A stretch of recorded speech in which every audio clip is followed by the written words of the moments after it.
Okay, good afternoon. I'm going to call this simple briefing to order. This is a joint committee on the Committee on Higher Education and Committee on Ways and Means. Today is Monday, August 9th, approximately 12:48 p.m. in conference room 211. And we have a number of items on the agenda. We have members that are online. I see Senator Michaluna, I see Senator Taniguchi, Senator Moriwaki, is she on? She's on. And Senator Shimabukuro. And here we have Senator Favela, Senator Chair De La Cruz, and myself, and I'm sure others will join us. And we have a host of individuals, including President Lasner from the University of Hawaii, also online with us today. I'm not going to introduce them. As they speak, they can introduce themselves. I'm going to get started right off the bat, and the first item we're going to be discussing is the procurement and remodeling for the Clarence T.C. Ching Athletics Complex. And as for information for the public and our members, I have received calls regarding this project from unions and others expressing concerns, especially in light of the unfortunate accident that took place. And so I've been asked to look into this, and that is why this item came, and we have to amend the agenda. And so with that, President Lasner, who will be speaking and responding for the Ching information? Aloha, chairs and senators. On this item, Vice President Jan Govea will be on point. We did get email from your office about 5 to 10 minutes ago. This is short, yeah. And I'm not sure if she got that yet. We did forward it to her, so Okay. Apologies if we're not quite prepared on that specific set of questions. Problem. I got that kind of late as well myself. And so, Jan, did you want to start off with an introduction or summary, or would you want us going to questions? I think we can go straight into the questions. That was probably the best, or I can walk through the spreadsheet. Okay, why don't we just start? So I know during session you folks looked at this project and that you had a amount of about $8.3 million budget for this. And so can you just tell us when did the work actually start and the number of contracts that in fact you have for the project? Sure. Thank you, Senator.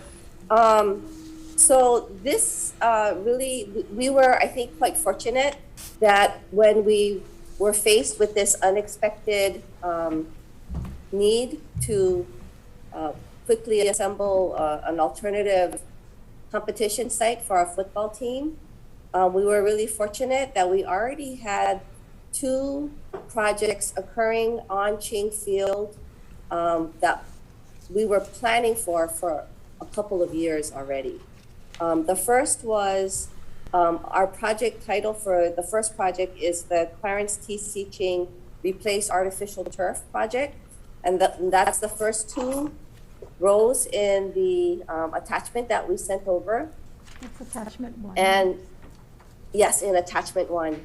And so row 1 shows that we picked up a design consultant, Fukunaga and Associates, to primarily work on replacing the turf as well as the scoreboard. And we were very fortunate to have received funding in prior years to make this happen. So thank you very much for your support.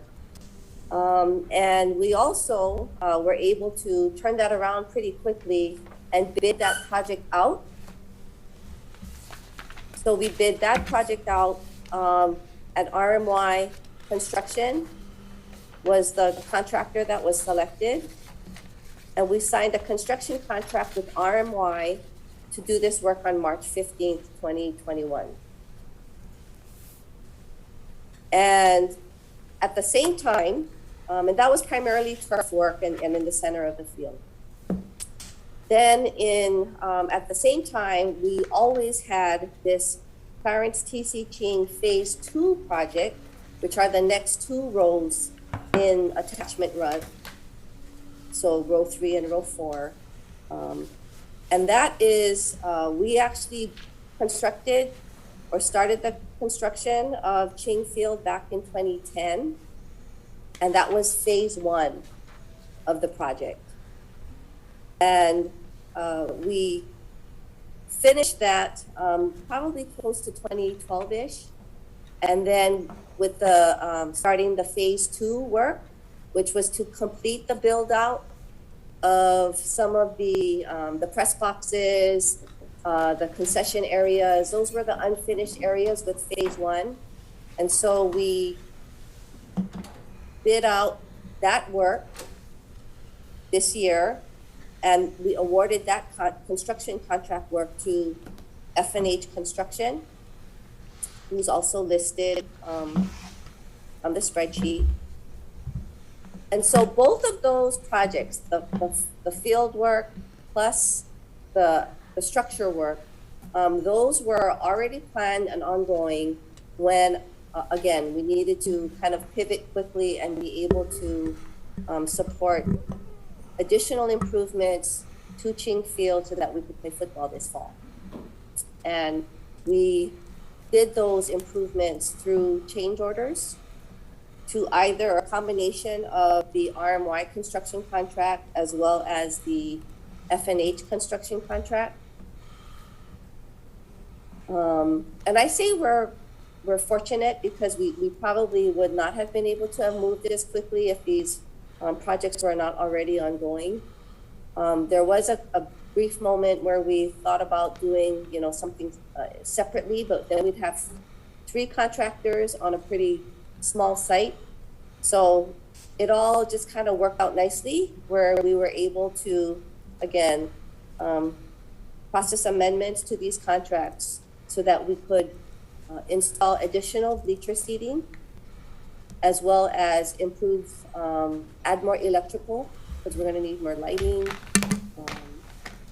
as well as put on a hospitality suites on top of the grandstands that ultimately connect to the athletic complex. Okay, so Jan, from what I'm being asked is that as far as transparency, how does the public know when you expand these contracts?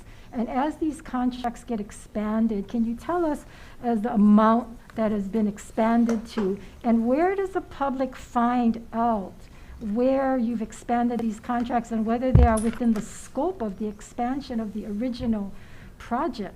Because my understanding is you cannot expand unless they're within the original scope, right? I mean. Yeah. So we believe that it is within the scope to add the additional grandstands, as well as make the infrastructure improvements, which is electrical, mechanical, that were already part of either the turf or the phase 2 projects. I will say this though, it probably was not ideal. Ideally, we would have had more time to have assembled all of this together, possibly have bid it out separately. That's always an option. But in light of everything, and under these, again, less than ideal circumstances, I think we were fortunate to be able to make the amendments and add on to the phase 2 work that was already scoped out and done, as well as the turf replacement project, all of which included some form of either electrical, mechanical. Phase 2 was the construction of the Ching Field complex itself, or phase 1 of it was, and this was phase 2 to it. So that is, that's how we added the scope. Okay, so for the F&H contract, It started out at $800,000? Or It started out at, for the F&H, it started off at, yeah, 800,000. And now it's at 1.5? Yes, And as far as the RMY or RMY, yep. It started off at about $1 million, and it's currently at 6.4 million. I mean, those are the kinds of concerns that people have, and I know for the airports, when we have these contracts that get expanded and expanded, they get around certain thresholds amounts. So that raises concerns, and there's no transparency. People have looked for the contracts, looked for the building permits, couldn't get this information. And then where does the rotor contract, the contract for the suites, and where this individual from Great Britain got killed, where is that contract? What does it fall under? Which one of these contracts? Falls under the RMY construction contract? The $6.4 million one? Yes, Okay. Now, you expanded, that's the turf, right? yes. So how does the suites line up with the turf as far as the scope of the project? It's basically the overall, we treated it as the overall chain complex. Again, I understand where there are questions. And I will say that this was not an ideal set of circumstances that we needed to respond to. But when we were faced with this situation, we felt comfortable and confident that the work that was already bid out properly under 103D, which encompassed the chain complex, that between two projects that encompass the chain complex, that the additional improvements that needed to be done, again, in order to deal with an unexpected circumstance that none of us, it was definitely not on my radar until this year, that we did an analysis of what our options were and felt that this was an appropriate, not ideal, but an appropriate response to be able to accommodate what we needed to. Okay. Well, because of the lack of transparency and the public's looking at this and telling me that the scope of work, and I've checked with the procurement office, that it's a stretch to say that these suites will fall under the turf project. And then you still have to follow the procurement laws and listing the subcontractors. Nowhere do we find Rotor as a subcontractor. And then these contractors need to be licensed in the state of Hawaii, and that they don't have a license to operate. Is that correct? Rotor as the, which contractor, who are you saying is not licensed to operate in Hawaii? Rotor. So. Well, we couldn't find, it was brought to my attention and we checked, we couldn't find any license, any GET for them in the state of Hawaii to operate. Okay. I have my team with me. May I Sure. just do a touch base with them? Okay, thank you.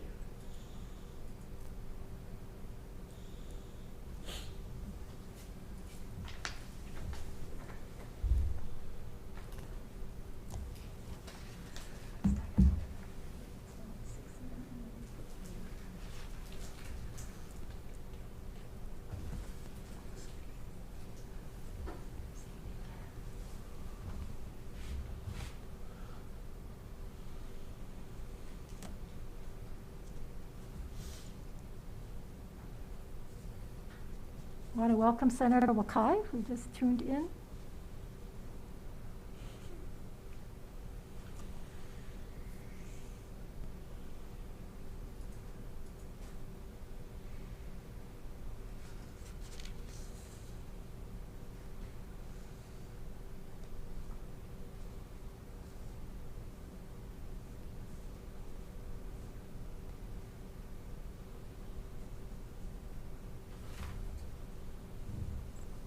Okay, so, right, so Rotor is a third tier sub that typically does not get listed regardless of, you know, the procurement process. Usually you just, the general will list whatever their licenses are as well as their subs.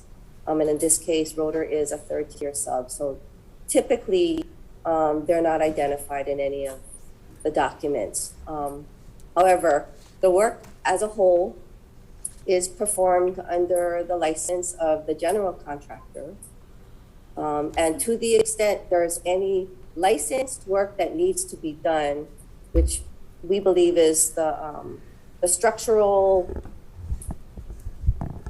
supports of the bleachers and the hospitality room, that Rotor was not performing that work. We were primarily performing the offloading work. We were not doing the license, the work that you needed a license for. So Jan, is that the norm for licensed contractors to be able to use unlicensed contractors for UH projects? No, well, no. If any work that is needed to be performed on any university project that is required by law to be licensed, we require you to be licensed, and you shall be licensed. What we're saying in this particular case, I was trying to respond to 2 points, but at the end of it all, Rotor was not performing licensed work, period. Then why do we have to Yeah, so do how, it for the so next how did they term? become a subcontractor then? Why You can still be a subcontractor. should you allow- Even if you're not licensed though? They are the manufacturer of the hospitality rooms. So when you know, we'll get anything prefabricated off island. Things are manufactured off island often. And we purchase a lot of things on the mainland. A lot of things that are either proprietary in nature or a specialty item that's not made here. And that was the case in this case. And so there's really only two, I think, companies that we're aware of. And we reached out to both of them, or three. We reached out to all three. But in production, who is the manufacturer that does the like the Sony Open and things of that nature. We went with In Production, and In Production, again, they have their own team of people that manufacture it and bring it over, and we'll set it up. But in this case, and that's what, you know, the In Production team was doing. But in this case, they weren't, the setup work itself, you don't need a license for.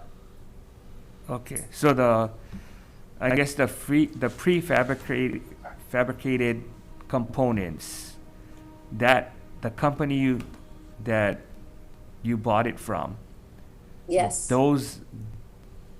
their employees came in to assemble it, Yes. and they are not licensed, but It's not licensed work because it's prefabricated. Is that the because case? it's, yeah, our plan is to have it all kind of put together. And I believe the the work that needs to be licensed, which is the binding to the ground, requires a B or a C25. And so that work has not yet been performed because they're still offloading and kind of just stacking things up.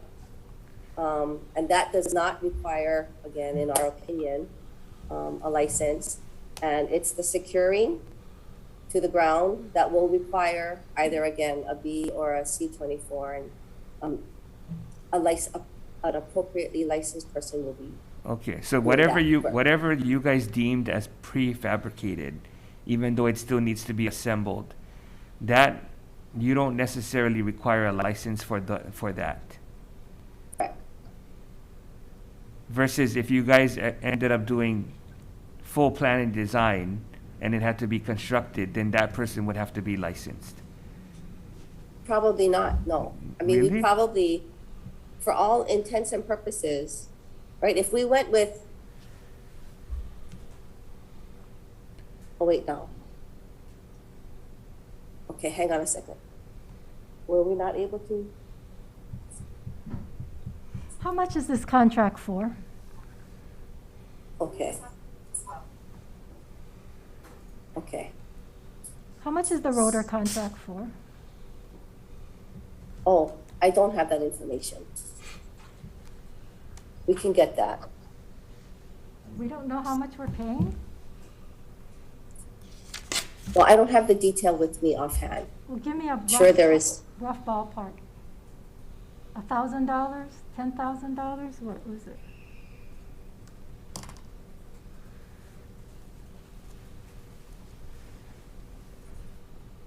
Sorry, I didn't mean to jump in, but that has a bearing on if they get a license. Yeah, or because not. if the, So I'm give still me trying to figure out the difference between the prefabricated work and the, if you do plan, design, construction work. Because my phone's lighting up, saying that they all need a license, but. What is the criteria used for whether it's a goods and therefore you just purchase the goods? That's different. Like if you're purchasing Yeah. prefab versus you're installing, Yeah. putting. I guess, That seems yeah, a little that's bit that's more. almost like another way of asking what I'm asking, I think, Jan. So if, Yep. That's a great question. So just, we went through that entire analysis at the beginning of this project, especially when we initially were thinking we were gonna rent these, and we were gonna rent it from the same people, right? And it would have been the same thing, and it probably would have been under a goods and services contract. The only difference in this case, and they would have come and they would have assembled it, and they would have taken it all down, and then it would be gone. And that's that's if we rented it, and that would be under probably goods and services. That's where the inclination was going. It wasn't CIP, it wasn't construction. It's temporary. It was same company, same subs third-party subs would have been involved. But we wanted to strap it down and make it permanent. And the design was modified to reflect something permanent. And that is when, at least again, in our opinion, in my opinion, it took on a different identity to construction. And that's, again, this is, I think you've identified some of the fundamental questions that we go through on a daily basis or on a regular basis on the, at the departmental level. Somebody will walk in. but do you stop it at that moment? Because I know, for instance, I'll take one of the other departments. They were doing a roof repair contract, right? They're using operating funds or whatever the case, or small maintenance. Anyway, it got to the point where, despite the fact that they're using repair money, the roof actually needed to be reconstructed. So and procurement office put a stop to the project, left it the way it was until the department went through the procurement process of awarding a contractor to build out the roof. So why didn't that happen in this situation? Well, in this case, we deemed it, so I apologize. I lost the audio right when you were saying the department originally thought it was goods and services. What's that, Jen? So I apologize, but I missed can you hear me? Yeah. Okay. I missed the example. Was the example? No, so wait, the one of the departments was doing roof repair. Yep. And then it got to the point where despite the fact that they put all this money into the roof repair, the roof actually just had to be reconstructed. So the procurement office basically told them to cease and desist, and they had to go and do an RFP for the whole new roof. So in this case, where you're saying you were going to rent it, it wasn't supposed to be permanent initially. Now you changed it to permanent. Yep. Why didn't the process start for an RFP once the scope changed? Yeah, so I think something to keep in mind is this scope has been really hard to nail down from day one, okay? Because again, this just kind of landed on our lap, at least in my lap, closer to February. And this question around the bleachers, I think originally was always with the assumption that it was going to be rented. And yeah, in that case, it would have just been a rental. It would have been goods and services. It would have been the same in production But it's team. not a rental yet, so. Right. that's And so not- we, it's not a that's rental. why we moved to construction. That Yeah, so is, why didn't you guys RFP? Once you changed the scope, why didn't you guys send out a new RFP? that is one way, that is one way we could have done it, but we wouldn't have had time, number one.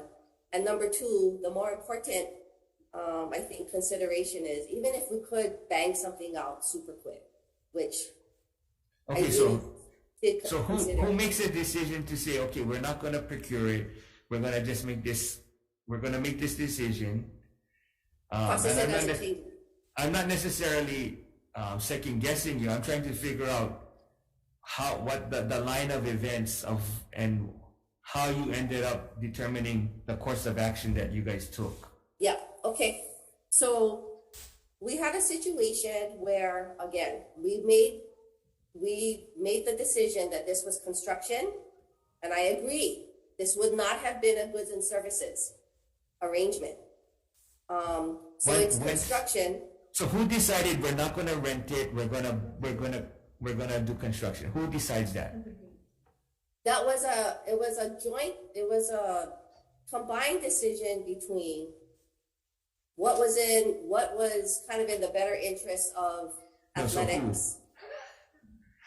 Is it I just think it's you? I would say it's a combination of myself, Okay. Director Matlin, Okay. primarily, Okay, so those two people. Okay. and, and of course we briefed the president, and he doesn't, we're making recommendations, and ultimately the president is. Okay, so what was the timeline on that? When did that initially? When did you guys decide after you? When did the issue first come about, and when did you make that decision? I would say, if I recall, it came up for me sometime in February, I feel like, and there was a lot of discussion going on, more at the departmental level, at the athletics department level, as to whether or not they wanted to have this be something that they just were renting, or were they going to end up purchasing it? And while that conversation was happening, we're looking at it from a procurement standpoint, and we think, regardless, it should be construction, if you're going to go with something that's not rented. Okay, so who makes the exemption? I guess at that point that it's not going to be bid out, because somebody has to make that call. Yeah. Okay. So it's my recommendation, right, or my call, that when it was a construction project versus a goods and services, then we kind of look and evaluate what the core what some of the options are, right? Could we, and I would agree, bidding it out is definitely always a preferred method. But we actually had 2 contractors already on site in the field. You have RMY ripping up the field and doing all that work. And then you had F&H doing work in the building, in the structures themselves. And so really adding on a 3rd contractor to this very small site didn't make a lot of sense from a safety standpoint, from a project management standpoint. And so that is... Okay, so when you guys decided this course of action, you said, okay, with those factors, we're not going to follow procurement, we're just going to award this. Well, it's not so much don't follow procurement. I consult with my procurement team, and there was comfort in believing that this fell within the scope of the existing contracts that we had with RMY as well as F&H, between the two of them. Was that verified with the state procurement office?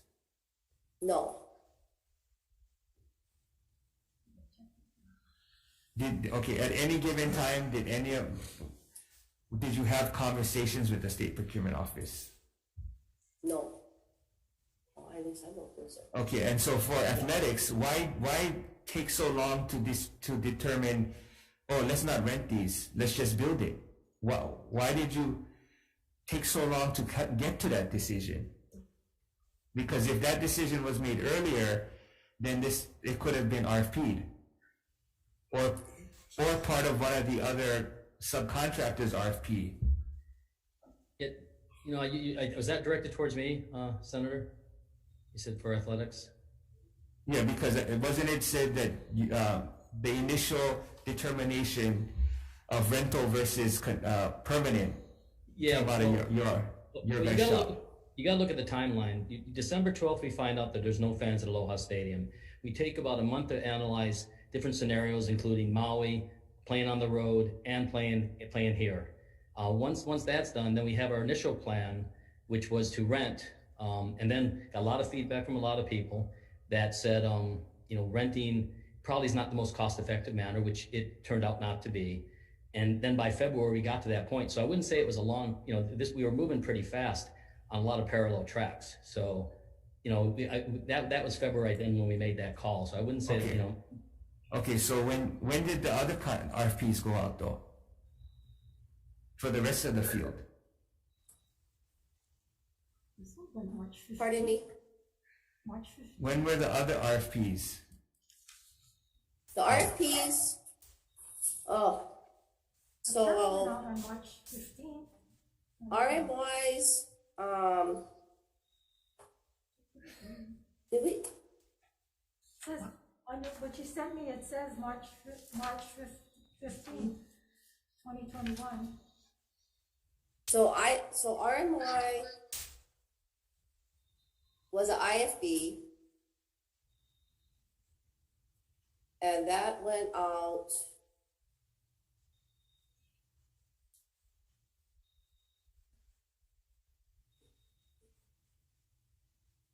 we're looking it up right now. I guess Advertised February 3rd. because how I'm hearing this is that if this decision was made earlier, it could have been part of an RFP versus waiting so long to finally say, let's not rent, let's actually have it permanent. And then you having to some extent make an exception of not going through the procurement process. So no, I Am I don't wrong? think that's, I don't think that's a totally fair statement to make. To be brutally, there's no way any of this could have been really done anyway else, right? The cause for this situation is finding out in February that we need to install 7,000 more seats in a stadium and have it prepared to host 10,000 spectators and have it meet NCAA Division I football standards, that is all in February. Yeah, but you did that already because you determined that the what you were going to rent complied with all the standards you just met. All I'm asking is, when was it determined if it should have been rented versus constructed permanently? Yeah, I'm not, it doesn't matter if you, for what you're saying, it doesn't matter if it was rented or if it was constructed. That's you've determined that, okay, these are the needs for what we have to comply with and build for what the athletics needs. Well, it matters from a procurement standpoint, which is, right? Okay, so, And I think, okay, John, if this happened in the private sector, if there was any need for such a venue in the private sector, and they got it in February, they'd have to follow all the procurement laws, and they wouldn't be able to probably make this happen, right? in the private sector, Yeah. well, I don't know if procurement laws, see, you're saying that because of the timeline, and I'm saying that procurement requires you to follow certain procedures irrespective of the timing. And so to say that because you got to get it ready by the day you're going to play the football, no matter when you found out, that doesn't exempt the university from the procurement laws. And that's the concern we've had regarding procurement at the University of Hawaii. That is the reason why you got a 3-year extension and not a full-on get your procurement back, because of these kinds of discrepancies. And so I am told, now you said that this project went from 1 million to 6 million. So I assume that the bleachers and the suites cost approximately $5 million? Is that correct? Yeah, about maybe 4 million. About 4 million? How much are the bleachers and the hospitality?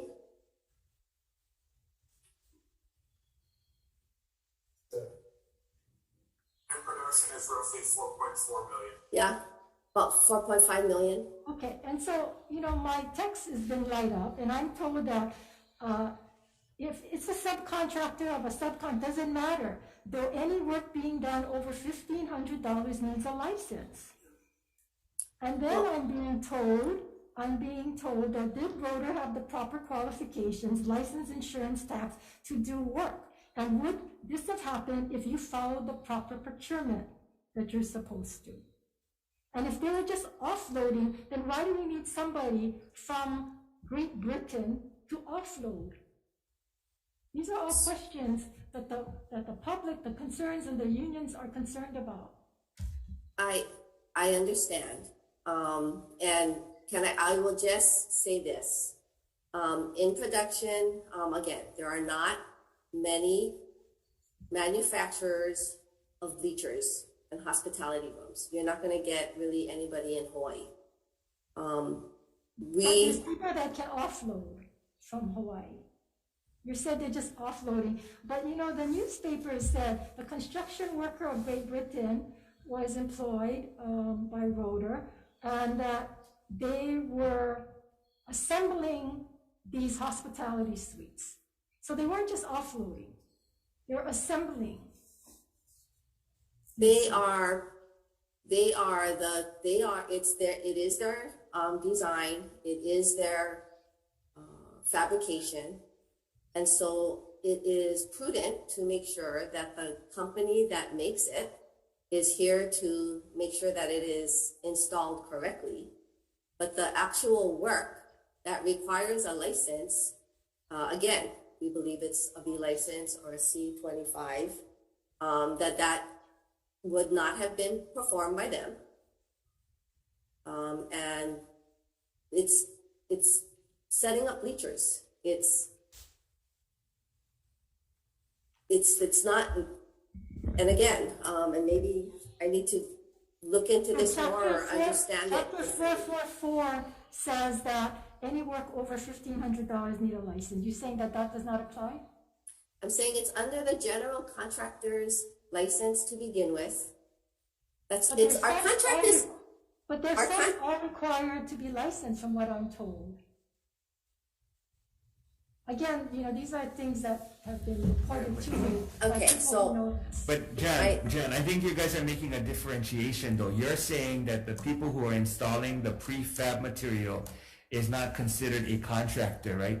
You're saying it's actually just part of installation from what you bought? Is that how you guys are Yes. interpreting? to a large degree, and then when it does hit the licensed work, we make sure Yes. that there's a licensed. So that's where I think getting some guidance from the procurement office is critical to determine exactly what Senator Moriwaki was trying to ask, is where does the line begin and end in all of this? Because it can be construed as very gray and concerning. I understand, and I will be the first to say that, this is a complex situation. And so I am more than happy to sit down with anybody who has concerns about this so that at least I'm able to convey my thought process or our thought process accurately. I do think I think it's difficult if Yeah, but Jan, you're trying to convey the text messages. But Jan, you shouldn't be the determinant of whether or not it gets justified because of your thought process. You need to have asked, because I called the state procurement and I spoke with Bonnie and asked her, I said, could that scope be expanded from the field turf to the bleachers and the suites? And she didn't believe so. And I don't believe so as well. And the people that are texting me and ask me about this do not believe that. And so, of course, you're going to have a very narrow vision of how do I get this project done and can I attach it to something? And so you've, in your mind, justified it. But that doesn't make it right, doesn't make it like it complied with procurement. And that's the concern we've had regarding University of Hawaii and their use of the procurement process. The lack of transparency, the lack of information regarding this expansion of the scope goes from $1 million to $6 million. And this company, Rotor, does not get listed. And of course, we would have never found this out except because there was a death involved. And then, no building permits. And I realize government doesn't necessarily need to have a building permits, but the fact that you folks only applied for some of these building permits on Friday afternoon, those are all concerning. And the whole purpose of having these permits is to be safety. And I'm sure OSHA is looking into this, but there's a huge liability on the university. So, this master contractor, the one that's overseeing rotors, as them not having the license, which one is it? Is it RMI or FNH? RM. So their liability and their insurance and everything that they have building their construction up is going to take the liability and the suit when something goes wrong, like it did, and fall upon them and not the state, not us, upon them, because they are the contractor that has the license.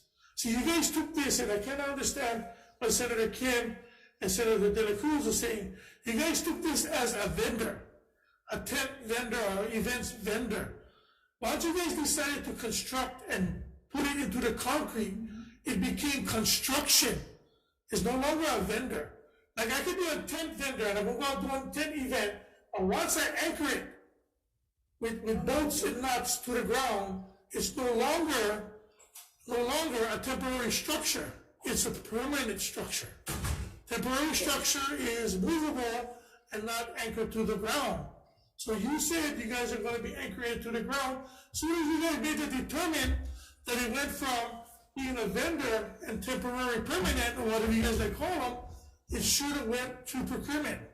Because it's not fair for the other people that could have put in a bid, could have had a bid in, covering these things that maybe you guys wasn't foreseeing, seeing, but it's not fair to the people that had chance or could have had chance to put in a bid.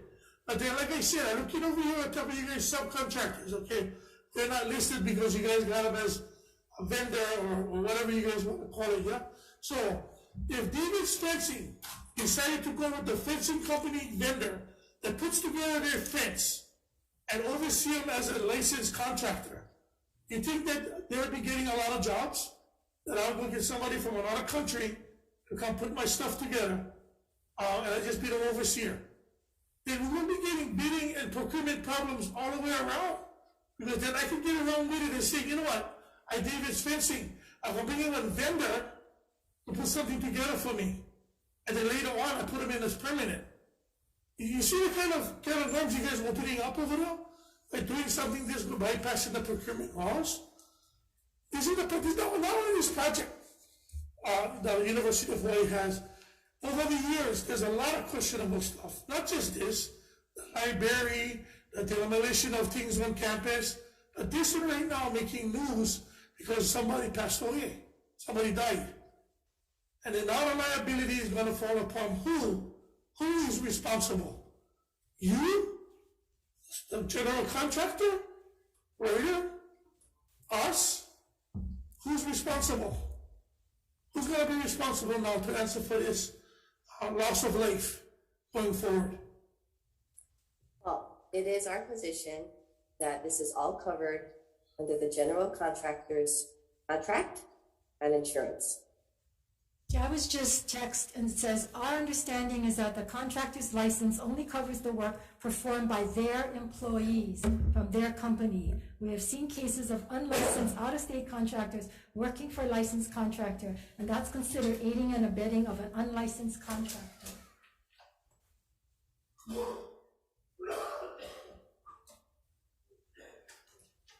I hear what you're saying. So Jan, I have a question to clarify. Oh. Go ahead, Sharon. So Jan, looking at this goods and services transformed to an actual construction contract, and what the slippery slope is on that is that some goods and services, if the company came in and said, we're just overseeing the installation so that you do it correctly, but the installation was done by the contractor, RMY, then that's a different issue than they're now doing the construction installation. And that then becomes a construction contract. So what was the scope of work for this company? Is it just because they manufactured, or they manufactured and made sure the installation was done correctly, or if they actually installed? That makes it a construction contract. So UH does not have a contract with Rotor or in production. We have a contract with RMY Construction. Through RMY, they procured and is responsible for delivering, as part of their contract to the University of Hawaii, bleachers, about 7,000 bleachers, 7,000 seat bleachers. So our contract is with RMY. So RMY is responsible and knows the procurement laws and all of the requirements of our state law. And Yes. part of your contract with them that they follow our laws. Yes. So that sounds like a subcontractor to me. Can you give us the contract, the full contract with RMY? And you're Yes. saying you have zero contract with Rotor for anything?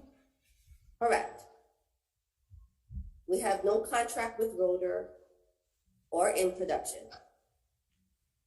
Rotor is actually a subcontractor to in production, who is a subcontractor to RMY.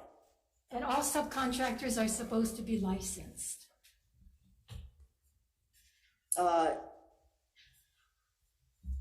That's what I'm being told. All subcontractors are supposed to be I licensed. gotta hear you.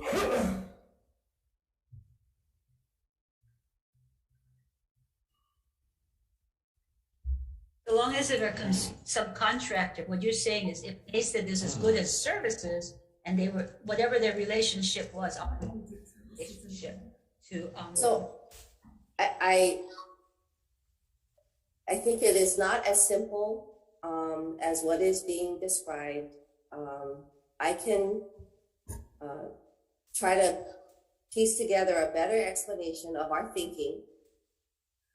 Again, if it's Yeah, again, but Jen, if you don't mind though, if you guys can just, as you're doing that, if you can go back to the procurement office to see if there is a delineation between installing a fabricated item versus having to design, build, and construct. yes, we will do that.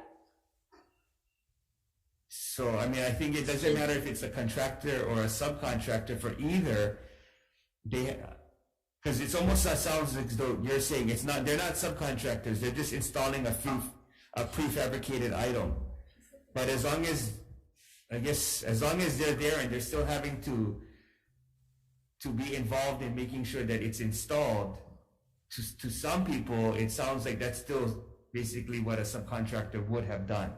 Yeah, I understand. I think where there is a question. Sorry, Sharon, I didn't mean to no, interrupt. fine. No. I just, because we're looking at accountability and procurement from the Senate Government Operations Committee, it really is helpful also to know what is your relationship to SPO, the State Procurement Office, because these are kinds of issues that we want to avoid in the future. So how do we correct the problem if there is one and delineate better, as Cher is saying, what's the difference between what you did in terms of procuring goods and services, it transforms, and the subcontract is a subcontract. A subcontractor, how does that relate, and how can we protect ourselves against any calamities that might occur? So it would be helpful to get you to, identify how you work with SPO. Okay. Well, I mean, we work with SPO. I mean, we consider them a very close, very collegially. Whenever we have questions or we want to sound off or bounce off ideas, our procurement team works very well with Bonnie and her team. And with Sarah before she left. So I do believe we have a very well-established, open and respectful relationship. Okay, so Jen, being that the company was installing and they're not a subcontractor, who's liable for the fatality? So I can just say that as far as the University of Hawaii is concerned, RMY Contractors is the general on this project who is responsible for all activities arising out of the contract, period. Okay, because... We work through RMY. Okay, so my understanding, and I could be wrong, so, you can say what you need to say to verify or clarify what I'm saying, is that the contractor is normally on the hook for their employees and subcontractors. Yes. In regards to an installation, then, they are not, those employees are not part of a subcontractor or part of the contractor.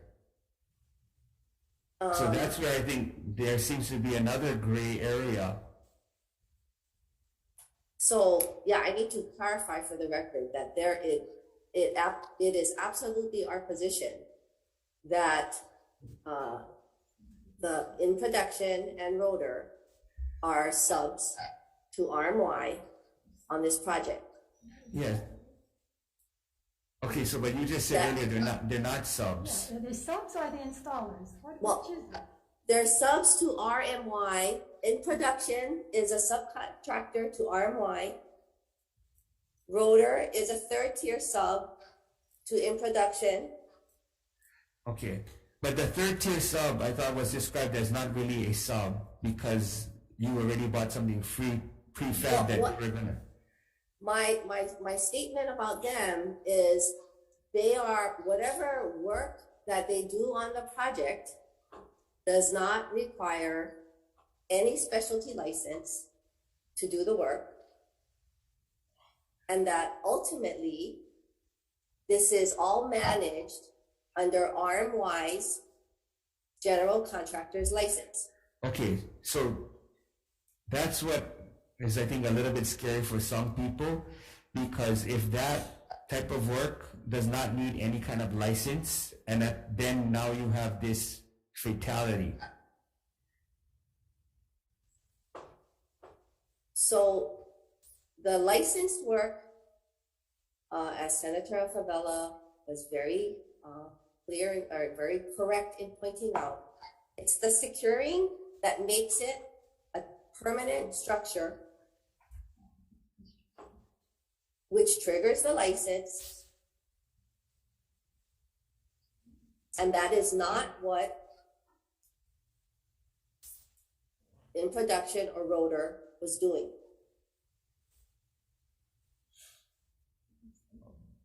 Okay, but So who is securing it to the ground, Jan?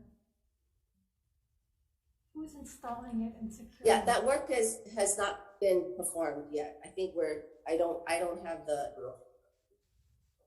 yeah. Okay, we can get you the name of the sub that's gonna be doing the securing. So you get on a whole nother stuff.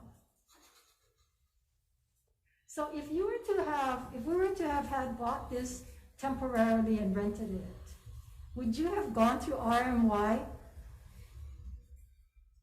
to have bought it or rent it? No, No, you wouldn't have.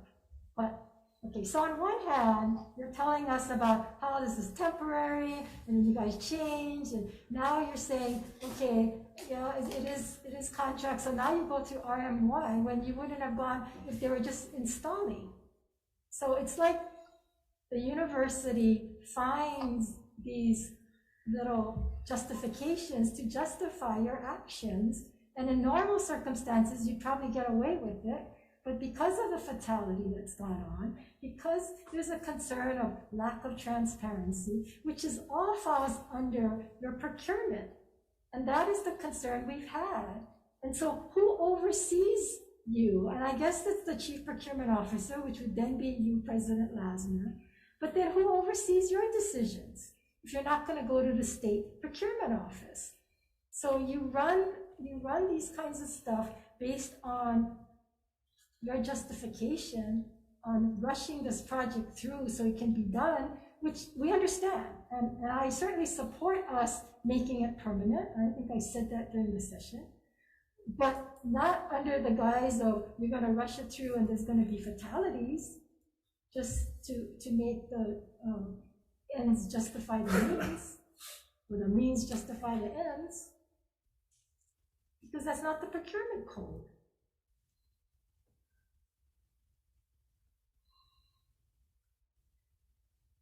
so Jan, can you guys verify that then with procurement office? yes, And then- yes. And then if you can get back to us at some point, because we're still unclear as to who shares the liability. Oh, okay,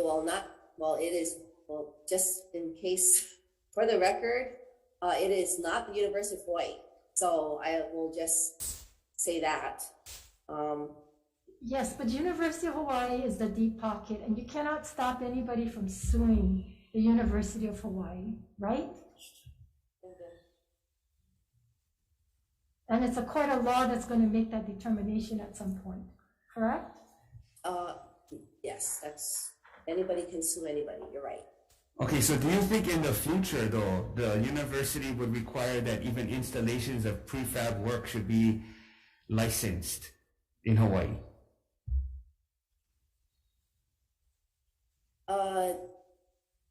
No, I don't. I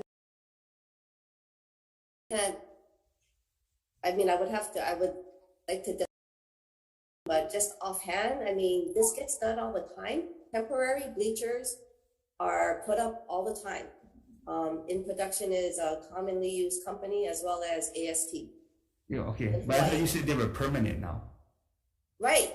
So, but your question was if it's in the future, if it's temporary and we put up bleachers, am I? No. I'm just saying if in the future, do you think it's instead that those who install also need to have licenses in Hawaii, not just a subcontractor? Because this is somewhat, to me, sounds like it's semantics. Installation, a company who were getting something free bag versus subcontract.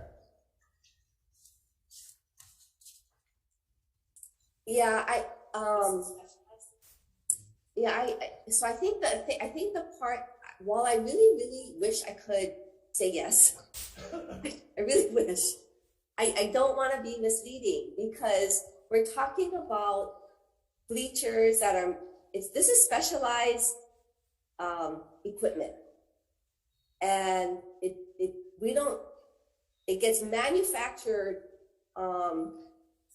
by the company that does this on a regular basis, goes all over the world, that this is their area of expertise. And I wouldn't want to say, okay, even though it's not required, I'm going to have you who built it or manufactured it and knows and did the design and knows exactly how it needs to be put together, and that you're not going to be the one to do it. I'm going to hire somebody else who really doesn't know anything about it, knows how to do the basics around it, but is not intimately familiar with the engineering behind the whole system. I'm cautious about saying that Or the installer could just get a license. Yeah, they just need to be licensed in the state to do business. Yeah, he wasn't just talking about the bleachers. He's saying going forward, in any kind of work you guys do on campus, and you guys would have this kind of situation, where you guys, again, just continue to use vendors to put in their stuff because that's their equipment, and you're not going to even require them to have licensing? That's what he was saying, not just about the bleachers and the complexity of the bleachers and the engineering of the bleachers going forward. When we're doing work on the kind, if that's the case, then we're going to have plenty non-licensed contractors or so-called installers doing installing work with no licensing. And there's no accountability when you have no licensing. I mean... Right. So I would say this, I would say, yes, moving forward, if it's just a matter of seeing what it would take for a company to get licensed, I mean, we would definitely look into that. Okay, if you can just check with the procurement office, and because like I said, if there's a little bit of gray, and if they have some kind of guidance, then similar to what Senator Moriwaki was saying, then at least we can make sure that it's consistent across the board. Yes. And one of the reasons why we insist on license is because it shows proof of liability and workers' comp insurance. I mean, that's the whole purpose, right? In case there's a workers' comp, like in this situation where there's a fatality or an accident or something happens, and then proof of liability. Those are all things that I would assume the university would want to have to protect themselves, protect the state. Yes. Okay, any other questions, members, before we move on? Okay, so we look forward to getting the contracts from you and more clarification, and yet you will contact the Chief Procurement Officer of the state, and I'm going to request that information that also gets sent to the committees. Members, anything else? Okay, not, thank you very much. Okay, I'd like to move on now to RCUH. Mr. Govea, thank you very much. I see you there. I was on the internet and happened to see this PowerPoint from Schuyler's College of Business. And it says, revisit decision to run graduate programs through RCUH.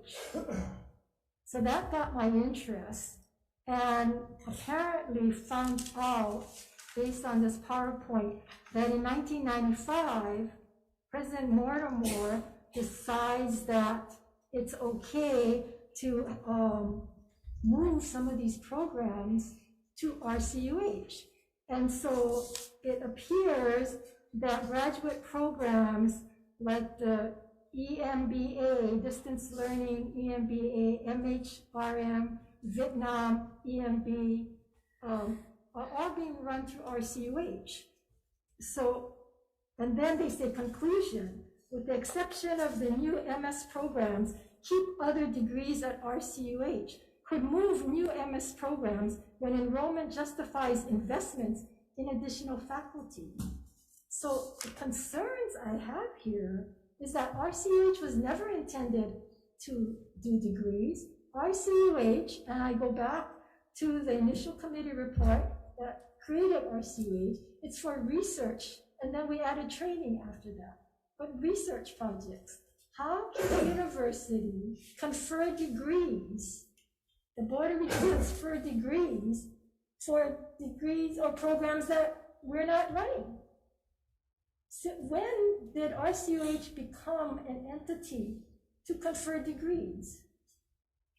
We are not an entity to confer degrees, and you are correct that this has been going on since 1995. But we service the University of Hawaii and their needs.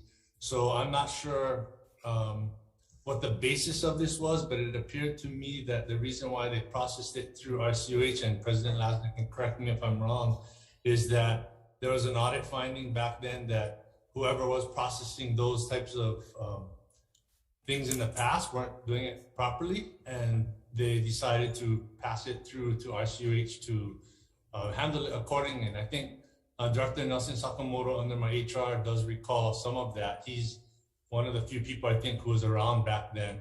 But that's a university decision to process these through us. So I'm not aware of what you're referring to on the website, and I couldn't really see what you were holding up.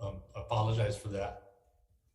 Well, I'm just referring to a PowerPoint that I happened to come across from the Schuyler Business talking about these MBA programs and talking about, deciding whether it should stay with RCUH or not, and whether or not newer programs should go to RCUH.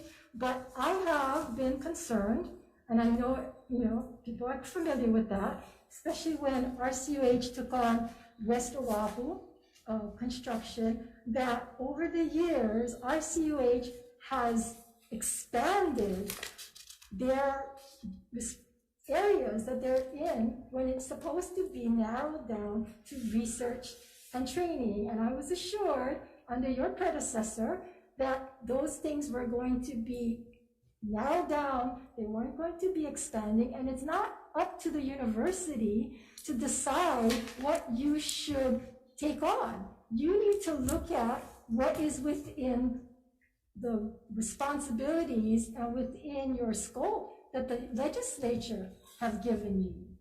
And certainly the legislature has not given you these MBA programs. Anybody can run these programs through RCUH. That was never the intent, and it's not the intent. And you got to point out to me where in the law in RCUH says you can do this. Show me where it says that. And if Mortimer did it back in 1995, clearly it shouldn't have happened. It did. It should have continued all this time. We need to review this. The audit that was done clearly states that RCUH needs to justify some of their projects that you're taking on. Correct. So we, this was brought to our attention from you, and apparently there were some at UH that, again, knew of the history of it. So we'd be happy to revisit it and make the necessary changes. I did talk to Basilis about it, and he said that they had spoken about pulling it out of RCUH, and that's something that we can revisit and work on. There's a policy, and I think I sent you the policies that are attached to that, and that would be the basis of why we do it. And we do have documents that are attached to those service orders, justifying it with the necessary justifications from UH individuals, including the dean and the Basilis and others. Chair, if I may, I don't know if I'm as old as Nelson Sakamoto, but I was also around at the time, not in this position when President Mortimer made the change. And at the time, as you know, he was the president both of the University of Hawaii and RCUH, something that was later changed. At the time, these programs were being run through the University of Hawaii Foundation. And as Lenny pointed out, RCUH is not conferring degrees. RCUH is simply providing administrative support for this handful of executive programs in Scheidler. I appreciate it if you're willing to share whatever slides you encountered, because I'm not familiar with the slide deck that you saw, so maybe just email me the web reference. But I think we are all willing to take a look at a decision that was made in 1995. At the time, President Mortimer believed there was both the statutory authority and it made sense to pull it from the UH Foundation, which had no responsibility for these kinds of programs. That was really set up as a philanthropic arm, not an operational arm, as RCUH was.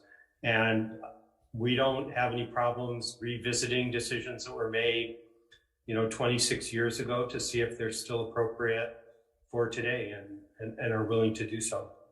Well, I appreciate that, President. Thank you. Because according to the slide presentation, and I'm not exactly sure what year it was, I don't think it was dated, but it seemed like it says decision, revisit decision. So it's like they revisit it recently. And because the reference is 21. 21? Support for summer 2021. 2021, so it was just revisited recently. But if I go back to the audit, and the audit that was done back in June 2015, it talks about the RCUH State Master Agreement Acceptance Criteria. And so I don't even know that falls within that criteria. And so, Mr. Gouveia, you really need to go through what it is within your realm, because I have a similar concern about you taking on the construction for the early clinical trials, which we're going to talk about again today.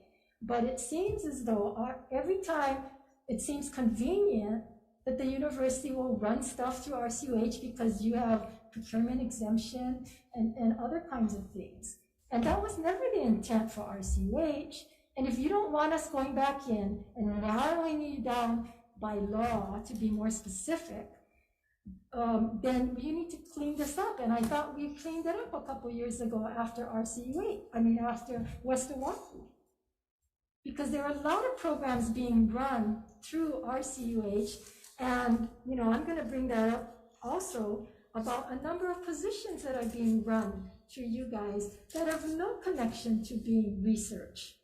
And you folks are, by listing it on your site, hiring jobs that I found that it has no connection to training or research as far as I can tell. So it's violating the intent of RCUH. Oh, I'd be happy to evaluate that and look at it and come up with a discussion with the university to evaluate that. As you know, Senator, we're currently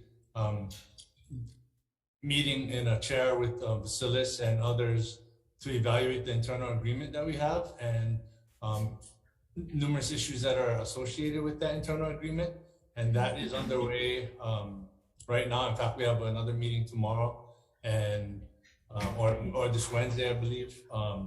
And we can address these issues and move forward. But we're certainly not trying to use RCUH as a bypass just to do illegal activities or anything like that. And I can assure you that that is not the case. And this was going on since 1995. So I'm kind of surprised that it's only being raised now. But you know, it is what it is. So we will look at it and we'll evaluate it and make the right decisions moving forward.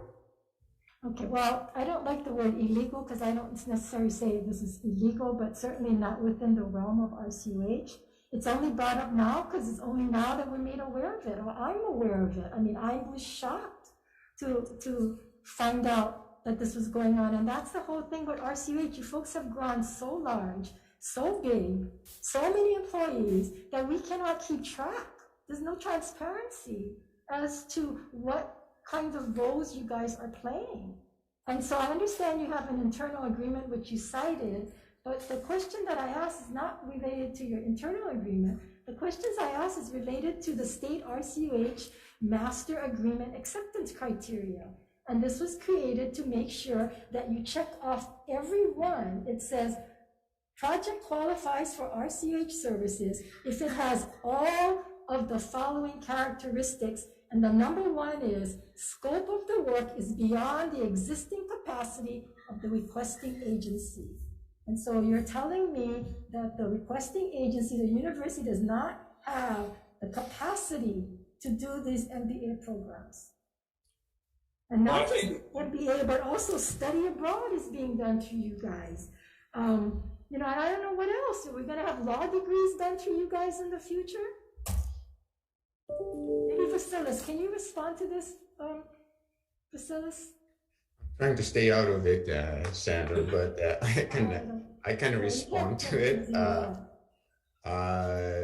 First of all, the master agreement, the state master agreement that you were mentioning is the master agreement that the Research Corporation of the University of Hawaii uses with every other department. So it is not the particular agreement with the University of Hawaii, but the one that they have, I think, approved by the governor's office if they receive direct projects from any other department within the state.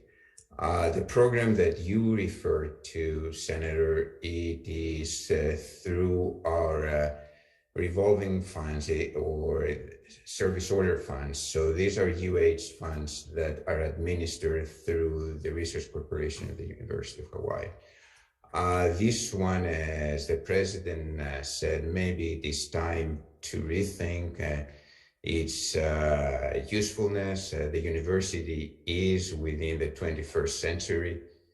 This was done past the century, I think, and I hope, and I know we have the resources to deal with this type of programs within the university as opposed to administer them through the Research Corporation. So this is one that, as David said, we probably have to revisit at some point.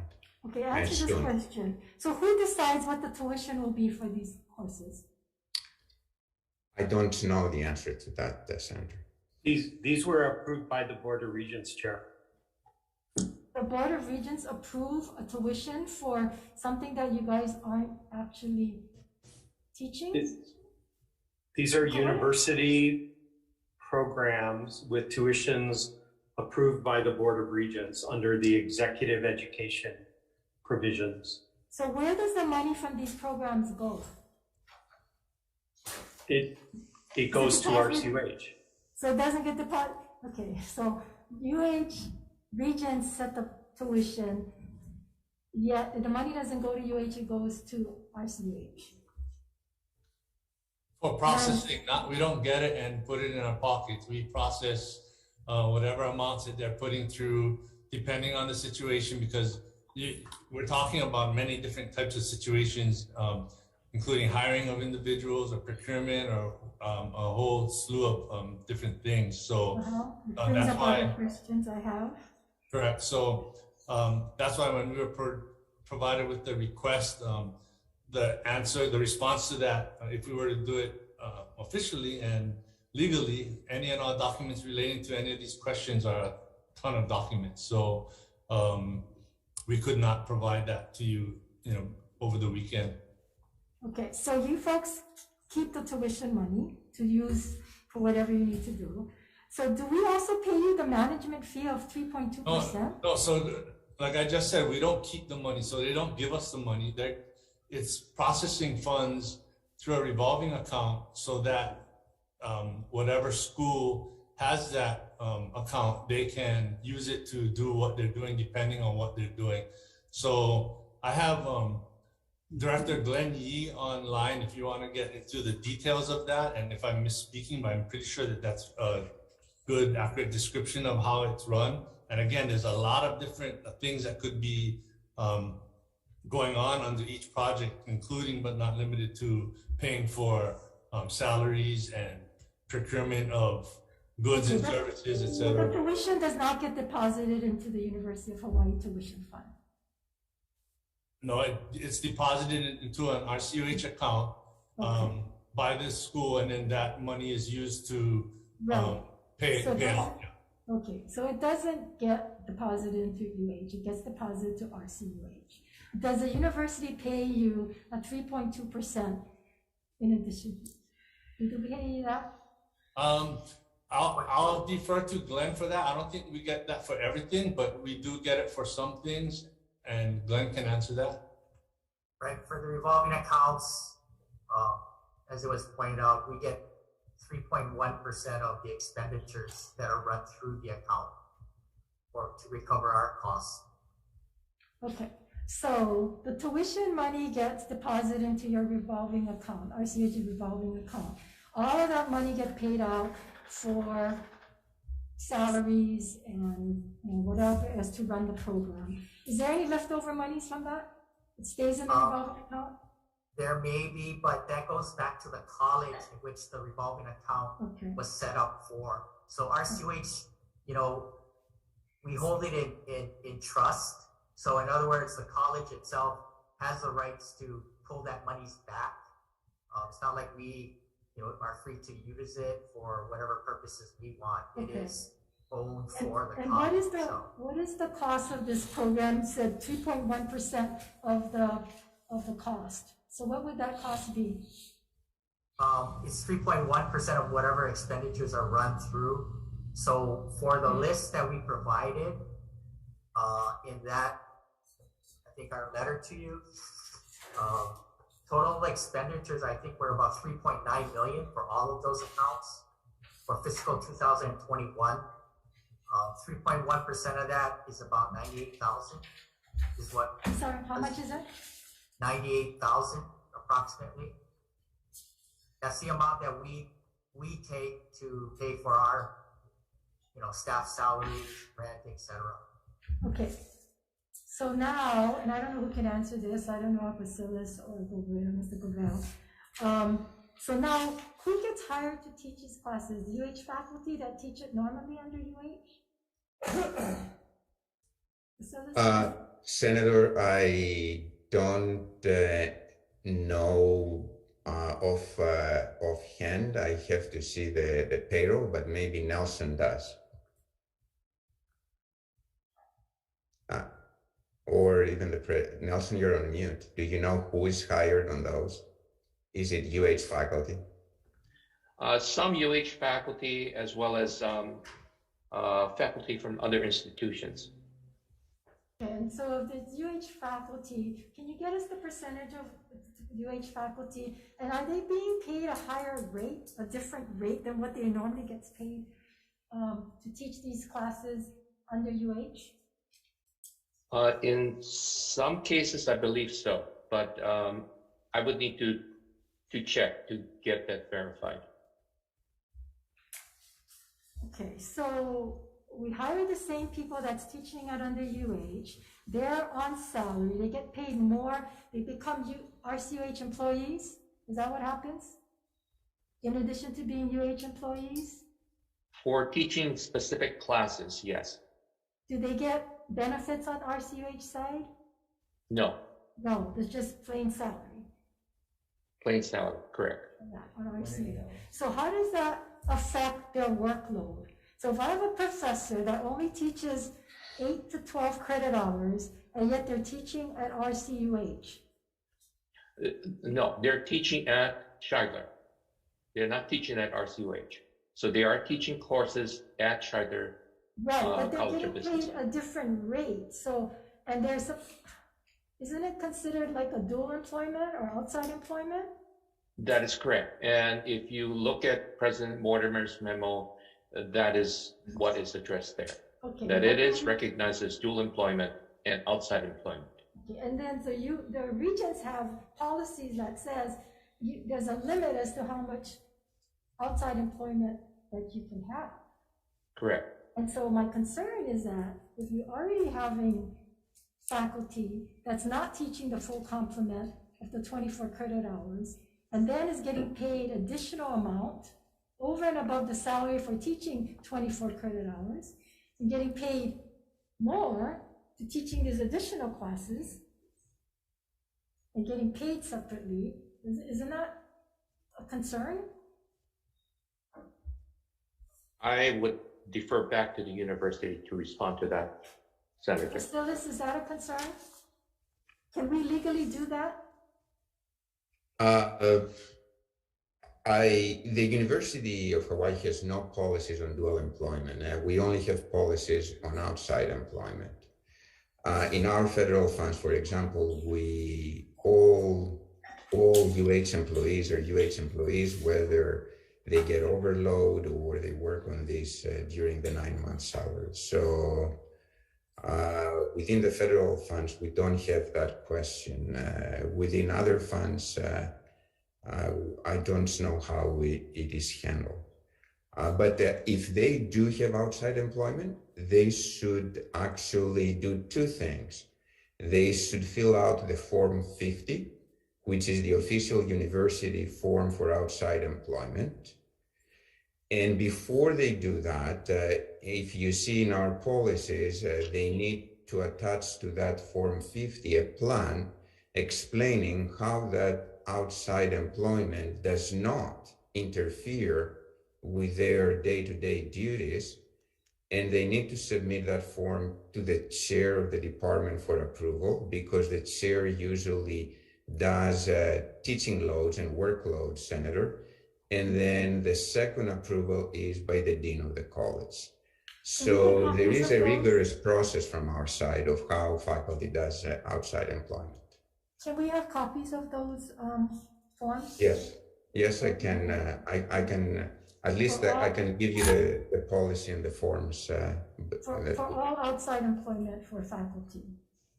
And Viceris, do you run your federal funds through RCUH and hire UH faculty?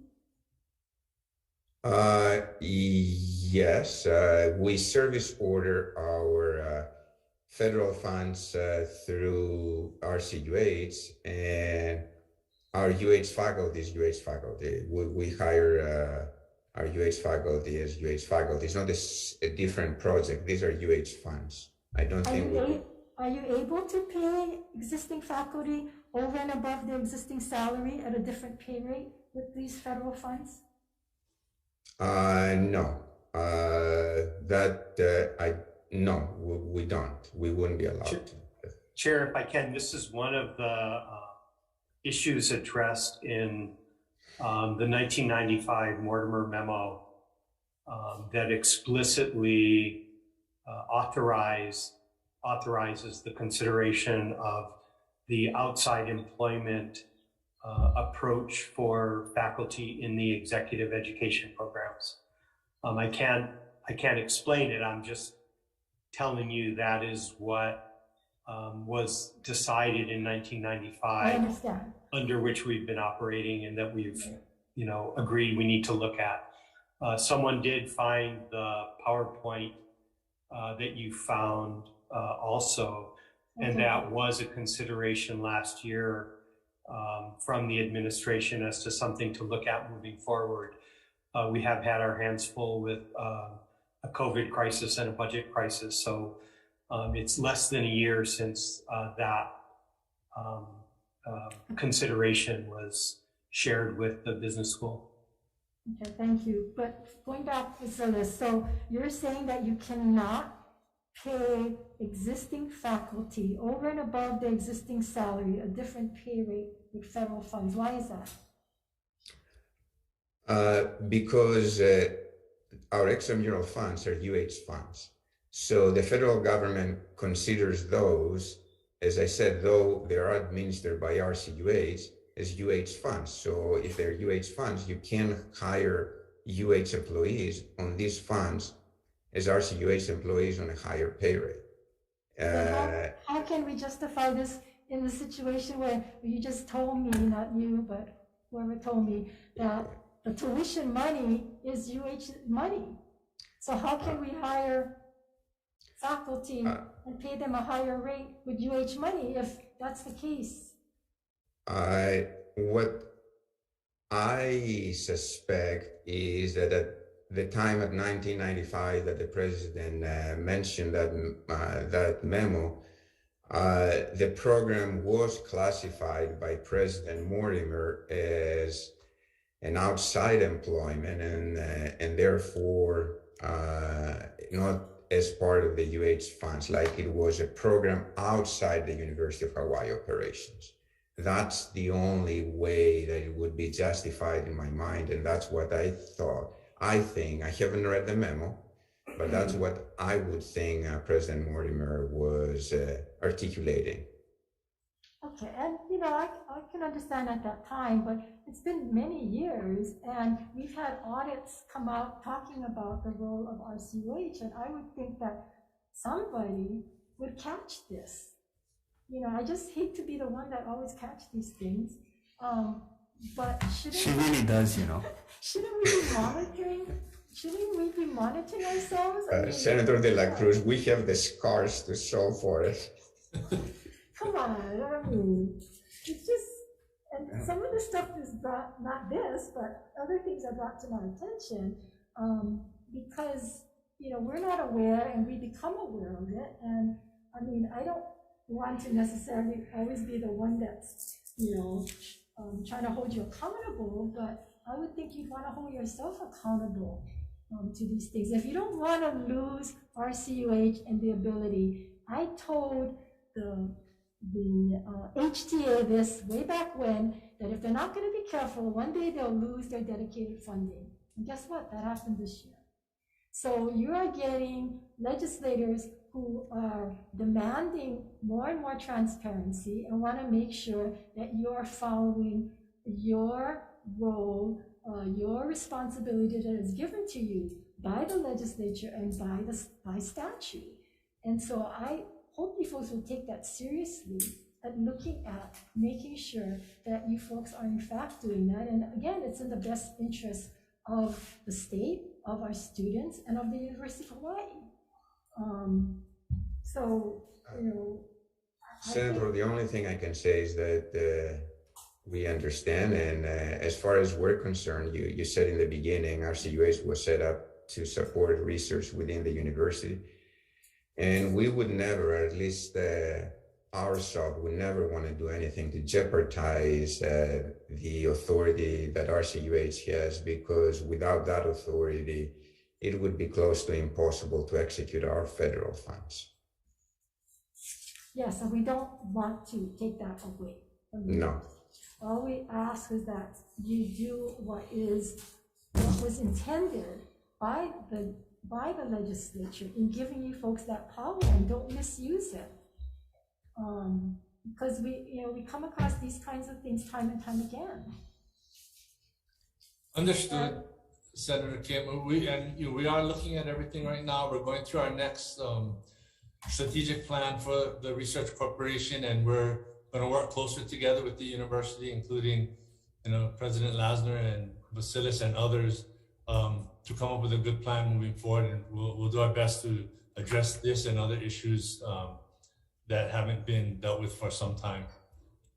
Okay, one last question. So, Basilis, I think it was you that said that the university doesn't have a policy on dual employment or outside? No, we don't. We have a policy for outside employment. Okay, so there's a difference there between dual employment and outside employment. We prefer within the university to use the term outside employment. It is much more black and white. It doesn't model things. And again, RCUH has dual mission, and that's probably why sometimes people get confused. One of the missions of RCUH is to be the service provider for HR and procurement for the university, but also they have another part of their mission that they can actually accept direct projects, go out there and get direct projects themselves. And then in order to execute these direct projects, they need individuals, and maybe some of those individuals are from the university. And we would like to treat those individuals as an outside employment, not as a dual employment, right? There is this fine line. When there are direct projects, it is outside employment. When it's UH servicing orders and being our HR service and procurement service, I don't think this is an outside employment. I think it's a UH employment, period. Okay, so outside, right now, these MBA programs are being run as outside programs. I believe that was the intent of President Mortimer. Okay, so we do have policies and procedures from the Board of Regents on outside employment, so that should cover that, right? Correct. And I agree about the direct programs and servicing, but as long as it's within the scope of what was intended for RCUH. It cannot be whatever you feel that it's going to be convenient, right?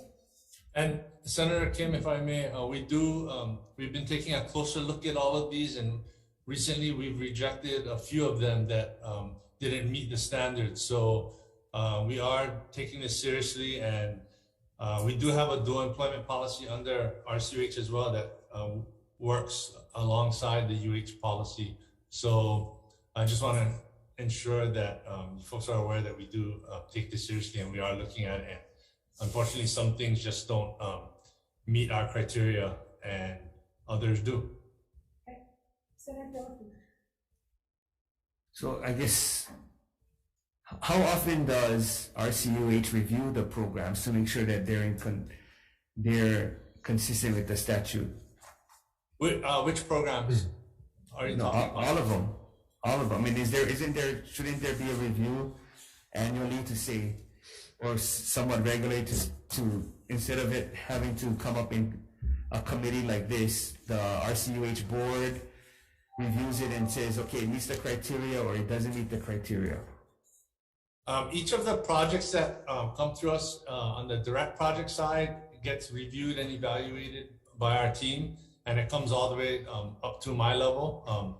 Because of my history with the contracts, I review all contracts at RCUH now. So we've added that additional layer, and including for existing programs. How often do you guys review them? So for existing programs, Glenn or Nelson, do you have an answer for existing programs? Upon renewal, we review it. So periodically, all projects, direct projects, get reviewed. How often is it renewed?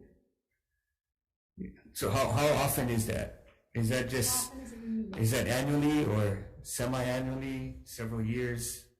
It's upon the expiration of I think the initial contract period.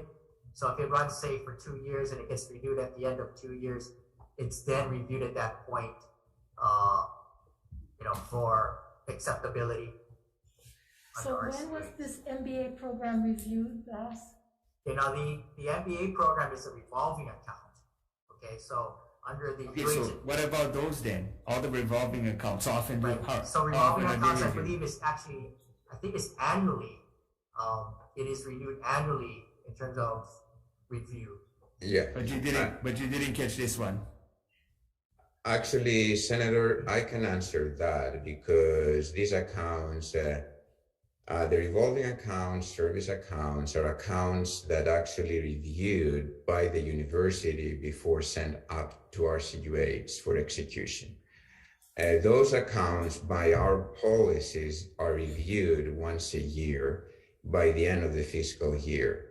The review of those accounts starts with the dean of the particular college and ends with the vice chancellor or the chancellor of each campus.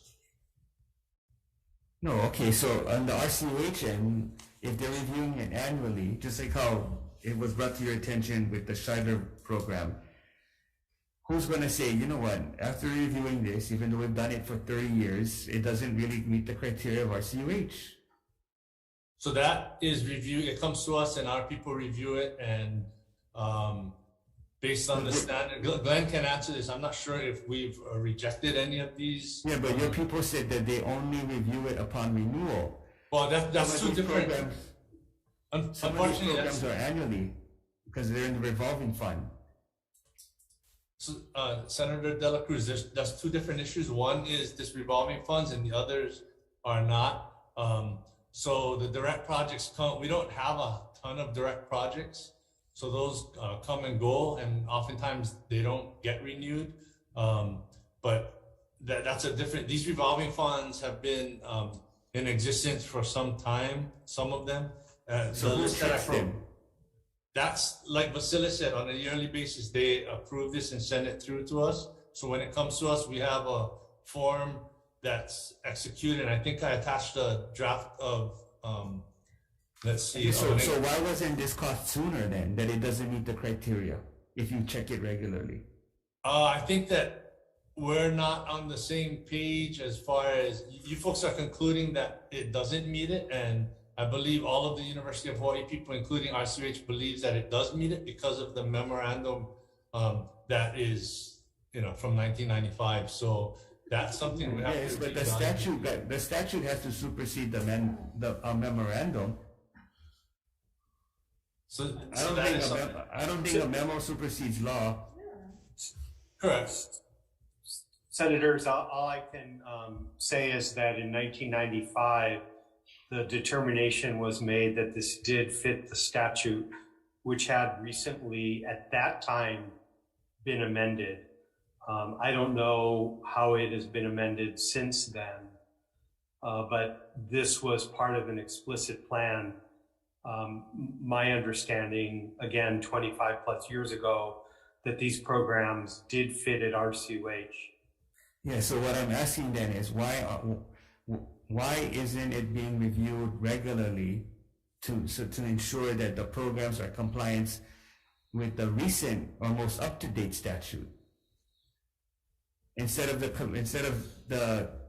higher ed chair having to do it herself and then bring it up in a committee hearing. I don't think we've concluded that it's not compatible with the statute. What we have said is that we think it bears another review 25 years later. Not okay. So every 25 years, we're gonna try to discuss if we want to have a review or not.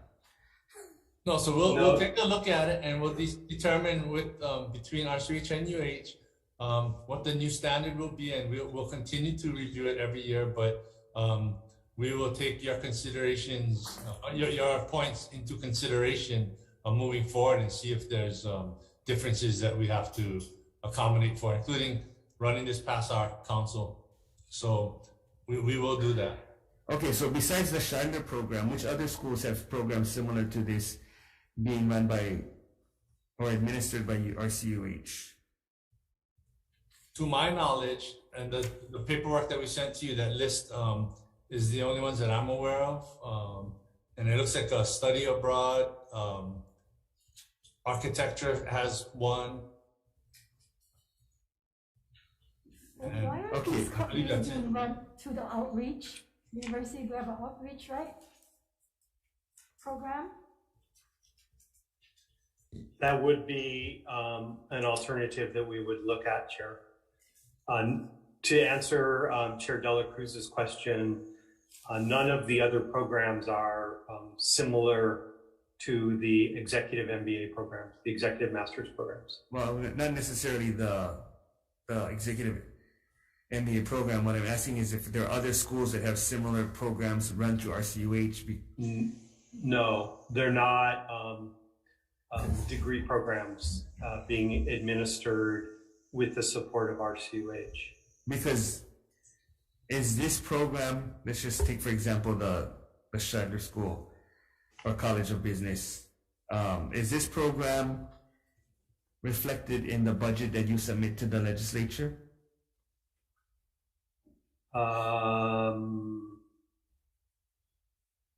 I don't know what aspects of it would or wouldn't be. We can look at that. Okay.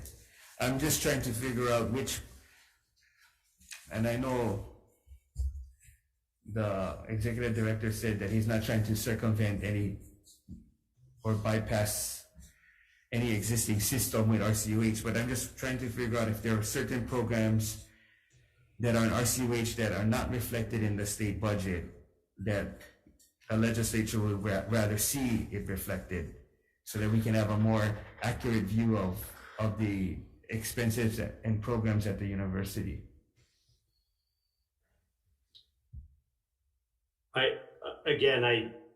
There are no, looking at what those other three programs are that were just mentioned, none of them are full degree programs. I'm looking at the audit, and I guess there's some confusion as to when this state RCUH Master Agreement acceptance criteria would apply. And according to this, it says our 1995 follow-up audit determined that the corporation and the state were in the process of developing master agreements to establish criteria for determining the appropriateness of state use of the corporation's services. Executed in April 1995, that master agreement set guidelines for determining whether a state project can seek RCUH services. And this agreement, or this thing from Motorola, came late in 1995. So it did not get to use these project guidelines that's saying the work and scope is beyond the existing capacity of the requesting agency. The audit goes on to say, we further found RCUH allowed two agencies, state agencies, to circumvent master agreement requirements, which undermines accountability. And it says that the master agreement requires the state and RCUH to periodically review projects to ensure RCUH continued administration is appropriate and conforms with the agreement's criteria for following uses of RCH services. And it says a lack of periodic reviews to determine whether state agencies continue to qualify for RCH services provides agencies the latitude to evade state requirements related to position ceilings, funding lapsing, and purchasing. So this is all brought up in the audit. Chair, if I may, again, I think as Mr. Govea pointed out, that state RCUH agreement is for agencies other than UH. So UH and RCUH work together under a separate agreement, which I believe was provided to you. I'd also say that the Scheidler College of Business would definitely make the case that some of the special considerations of the executive programs do require the flexibility of RCUH. So in the consideration of whether they should be moved will have to be an assessment of the needs of those programs for executive education and whether and how we would address those needs without using RCUH. That's why I suggest that we need to review this. It's not completely simple. Okay, well, I just caution you folks because the need of flexibility was not the intent of RCUH. And to interpret it that way, or to allow it to be interpreted that way, is a disservice at this point in time. And perhaps we need to go back and require UH to also be governed by the master agreement, because it should be determined whether or not you can run the program, and not just whenever you guys feel that you need the flexibility to be able to give it to RCUH. And, and I don't want to have to do this with a statute. But if that's what's going to take to get you to comply to this, then, you force our hand at that point. So I guess there's a lot of issues regarding workload, dual employment, outside employment, and all of this that is of concern. So, okay, I want to continue on with the job descriptions that I brought up earlier, still with RCUH. And so I happened to go online looking through some of this stuff and found that there are a number of positions being hired by RCUH that I'm wondering, why is it being run through RCUH? One of them is Child Welfare Policy Systems Specialist. It's a position with the Williams Richardson School of Law, responsible for planning, development, and implementing a new child welfare information system. The MBCH Business Program Manager. This is a position with the Minority Business Development Agency. I guess this is located at the University of Hawaii, responsible for marketing, developing, and managing small business and minority businesses. Then we have the COA Fiscal Administrative Support Associate. This is with the Thompson School of Social Work. Assist with budget reconciliation, procurement, and administrative tasks. Consolidates budget data received from financial documents. Another one with the MBCH for Minority Business Development Agency. And then one PHAC Web Designer. Plans, creates, and codes internal websites and pages. And this is for the Public Health Center, Thompson School of Social Work. Can I jump in here, Senator, and give an overview of how we classify these positions for RCUH? And some of them are easy, some of them are a little bit more complicated. So because of our service order agreement that all our federal funds are executed through RCUH, we hire most of our employees, non-faculty employees, through the Research Corporation. And the reason for that is that extramural funding is limited in time or period, and the employment is based on availability of funds.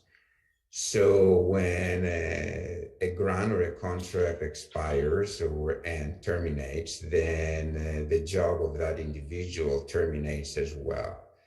So that is the major reason for using RCUH. And as I tell people, RCUH employees on federal funds are pretty much UH employees that are excluded from collective bargaining, and they're not on the ERS system. So that is the bulk of RCUH positions that you see, and some of them do sound like positions that they could be through the collective bargaining, whether that is HGA or UPA, but it wouldn't work. And this has been a discussion of many, many years between the university, RCUH, and HGA, and specifically of why we do that.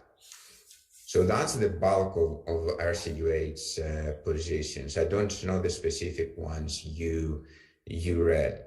Then there is the other bulk of RCUH positions which is much smaller than the extramural funds, the ones that we have on the funds that Glenn and Mr. Yee and Mr. Gouvet and Lenny talked about, and has to do with employees on our revolving funds.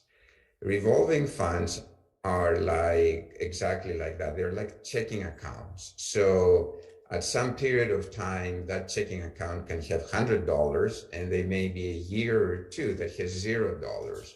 So we should be flexible, or we should be able to let individuals go when that checking account is empty until next time it replenishes. So in philosophy, that's how the university uses RCUH. And I know it's confusing, but I hope I was able to shed a little bit of light. So some of them do look like administrative positions, but I'm pretty sure once the grant goes, that person goes. Okay, so you're saying that these are just grant monies, because we have federal dollars that come through and we budget on a regular basis, correct? Correct.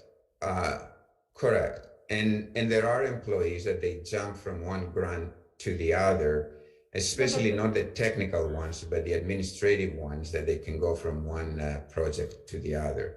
Okay, but Vasilis, let me stop you right there. Yes, Senator. So what I'm driving at is that other federal funds come to the university, and don't we go through the normal budget process? Don't you folks hire temporary positions from that?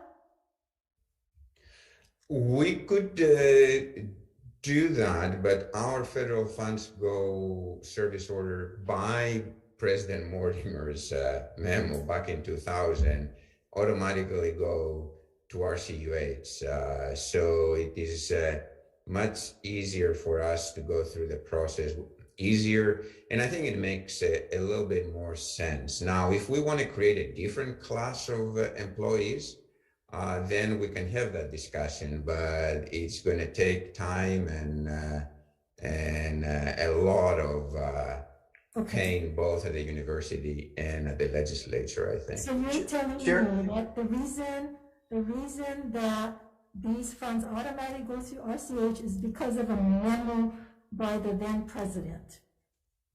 Correct. Other than that, these funds do not have to go. So if this legislature feels, can I just Chair, if I can, there are federal funds that are budgeted that are distinct from the grant funds.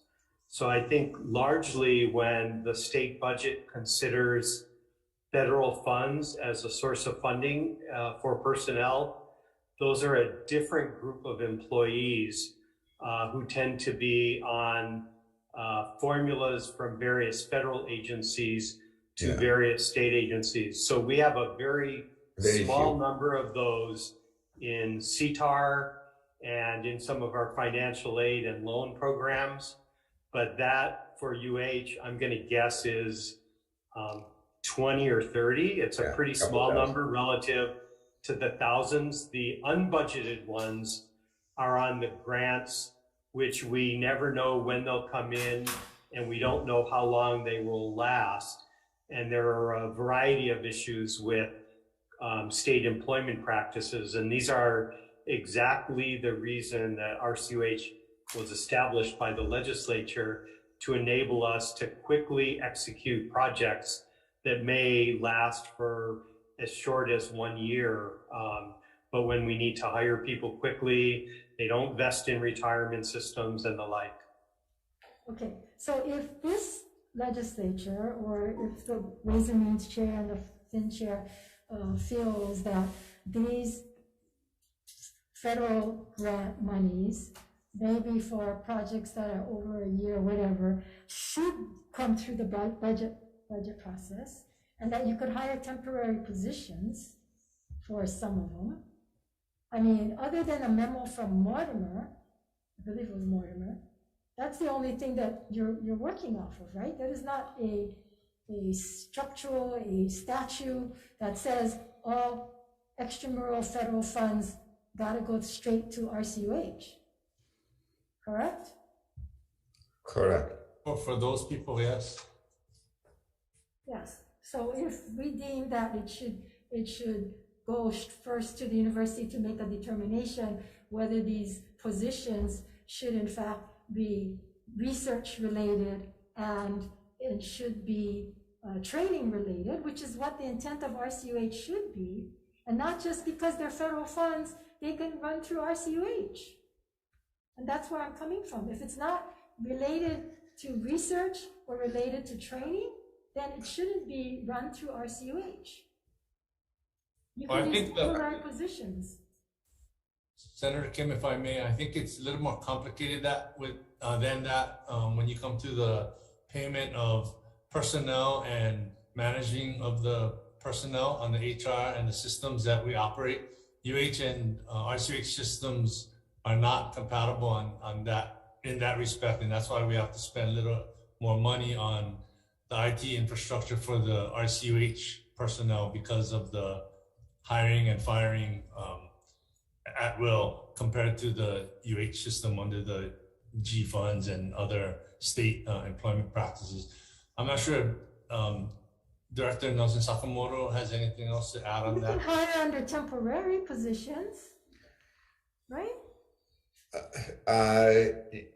I'll jump in here because I think I understand that somehow. Even the classification of these positions, let's say for an APTs, there is a classification process that it wouldn't match the classification process for research type of employment, and that is the temporary. It's okay, but to me the classification and the way these positions are classified is much more important and much more agile than the current classification that the university has, even with our own temporary positions. And Nelson, do you want to? I don't. I'm not an HR specialist, so. Senator, many of the jobs that come to us are fairly unique jobs. The university gets either funding through federal or other sources, and many of the jobs are one of a kind. And for that reason, I think there is a process that jobs are reviewed before they come to us, and both schools, the dean's office, as well as our university's human resource department does review jobs that are coming over to us and make a determination whether it's appropriate to come to RCUH or not. Not all jobs come to RCUH. There are good reasons why they come to RCUH, and our job is, once we get them, we establish jobs as quickly as we can to get these projects running as quickly as we can. See, when you say not all jobs, what do you mean by not all jobs come through RCUH? There is a vetting process that we use with the university, and it depends. If it's reviewed, the university believes that job should not come to us, it does not come to us. So not all federally funded positions come to RCUH. So then whether the UH hires it under what? Under temporary positions? Then we would hire it under temporary APTs. Okay, so I'm raising concerns on these positions that I found. To me, they shouldn't have been accepted. It's not a research or a training position.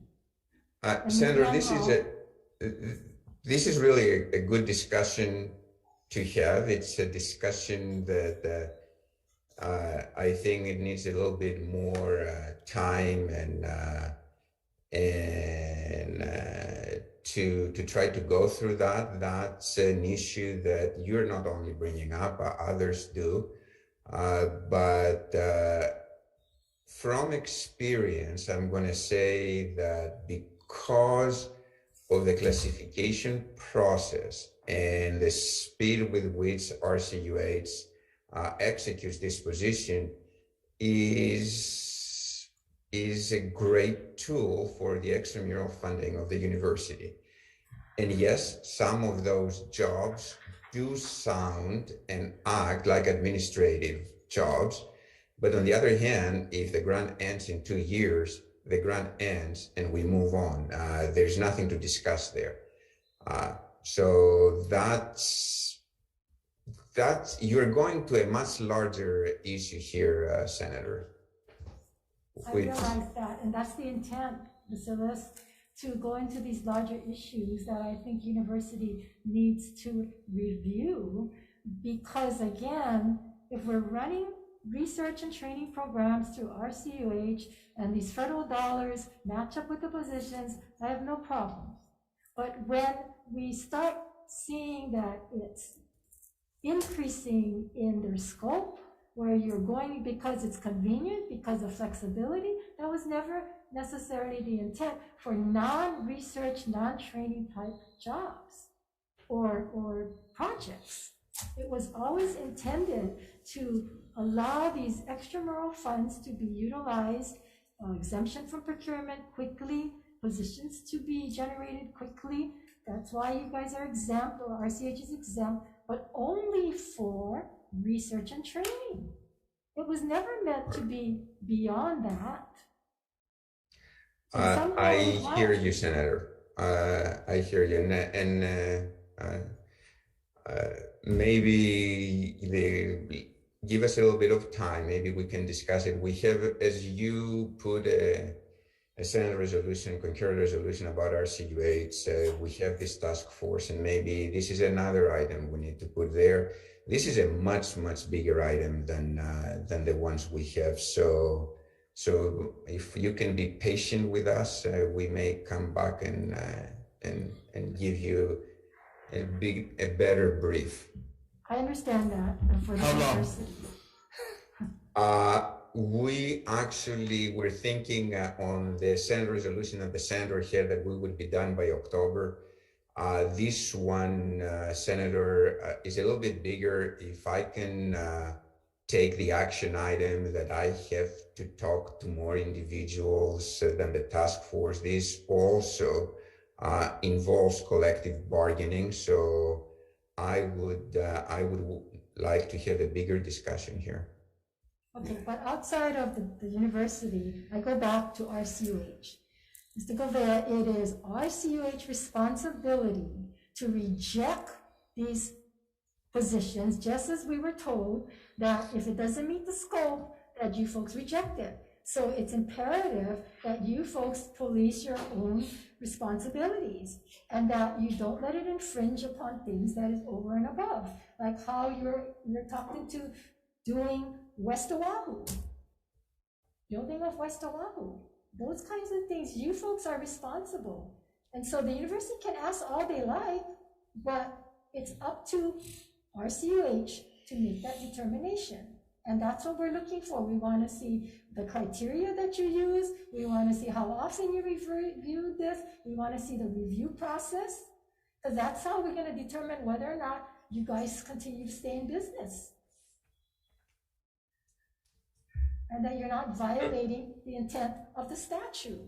Well, do you think you would be able to put some of these discussion items on your next RCUH agenda? Sure. And then we can hear what the board has to say and how they're going to respond to some of this. Will do. Our next meeting is in September, so it's about a month away. Okay, so Basilis, I mean, I would be open to having another joint hearing, you know, but I'm just not sure based on what you're saying, how long you're gonna need. If I can get back to both you, Senator De La Cruz, and Senator Kim, I need to talk to the president and Lenny. This is a really transformational issue, and how we approach it is not as easy as it sounds, and it involves more parties than just the university and RCUH. Well, I beg to differ on that, Basilis, because when I look at these positions, and you know, I kind of went through all the positions, and it's about, I don't know what, 10 positions maybe? I mean, it's not like we're talking about thousands that I saw. But again, it's like if it's not related to research and not related, unless it's greater than that, then yeah, I guess it is a transformation. So are you hesitant because of positions, for instance, like at DLNR, you know, how RCH hires? I'm hesitant, Senator, because if I have a perfect world, what I would do is I would try to create a collective a collective bargaining type of positions that they're temporary beyond what the requirements or the boundaries are right now with HGA. And these individuals may be part of the collective bargaining, but they're not part of ERS or the state medical system. Because you have to understand, Senator, these individuals, sometimes they jump from position to position. So for them to be part of ERS makes no sense for them and makes no sense for the state of Hawaii. So if they go from here to Indiana or from Indiana to here or to California, they would want to be vested in something that it is on a private side. So that's how I would approach that. Well, you guys should take a look at it, because I know you're able to do temporary positions. We could do non-recurring. You know, there's different things that we could do. 89-day hire, which was brought up. Yeah. What happens when a project gets? What happens when a position gets rejected by RCUH? Where do you put that then? Then we take it and we hire through an APT. Okay. Or a civil service. It's not the best way, but it is a way. So how often has that happened? Not very often. Actually, I am guilty of all that because these positions are coming to me. And usually the rule I'm using, if they're federal funds, these positions, though they sound administrative in type, as Senator Kim read to us, I let them go because I know if the grant ends, then the position is terminated. So they're non-recurring, as you said, Senator. They cannot be renewed. So if they are on federal grants, I pretty much let them go. I approve them. Okay, so I'm gonna move on. We're gonna probably have to have a second meeting because I'm not sure we're gonna get to the rest of our agenda, being applicant and cancer center. I do want to talk about the clinical trial, just the construction portion before we end, and because it's sort of related again to RCUH's oversight. And I'm not sure, Mr. Gouveia, how we justify being able to run a construction project through RCUH. Okay, so I made this clarification earlier to you folks, I believe, and many others. We do not do construction projects, construction management like we did with the West Oahu project. So we do procurement for construction projects. So I think that there's a big difference between the two. When we did this cancer center project, it was split into two. And the first one was done, I think, a year prior to me coming on board. And when the second one came up, the University of Hawaii decided through the cancer center that they wanted to pursue it through RCUH. So in other words, RCUH didn't go out there and say, give it to us, give it to us. It came to us through the university's analysis of whether or not they wanted it to come to us. So they did their thing. Okay. But why? What was the justification that just because they wanted it to go through you, and you didn't have to accept it if it didn't meet the requirements? So what was the reasoning why? Because UH can do their own procurement. They do it all the time, right? Understood. I think they provided that to you in their board agenda or board minutes. I can jump here and try to, since that question came both at the Board of Regents, or that discussion at the Board of Regents, and also I think on the RCUH board. I don't remember the RCUH board, but I do remember the UH board meeting. So this was a tricky one in the sense that there were two pots of money, Senator. One, as you know very well, it was the $5.5 million from the National Cancer Institute, which was service order to RCUH as part of our extramural funds. Then there was also $5.5 million matching funds from the state, which they came to our allocation or to the UH funds. What happened on that particular one, I think the federal funds came much faster than the matching funds. And the project has certain timelines that they were to be kept in order to keep the funding agency happy, or if you will, to complying with the grant. So the decision that was made at that time was that UH will actually do all the procurement the way they usually do it through UH, but they're going to service order. That means, right, put all the contracts through RCUH, so at least they can start the work. And when the second chunk of money, tranche of money will come in, that's the general funds or the general obligation bonds, then we're going to service order the other $5.5 million to RCUH and make the 5.5, 11 as a whole of the project, and therefore do not stop the start or the beginning of the project per the requirements of the grant. And I think that was the decision that was made. Otherwise, as you said, I don't think it should have, and it would have gone through the through RCUH. UH has a pretty good capital improvement team for this project. So I don't want to say kudos to us, but it is. You may disagree, but I think they have expertise there, and RCUH, as you said, does not have that type of expertise, right? So they're just being our service provider for that.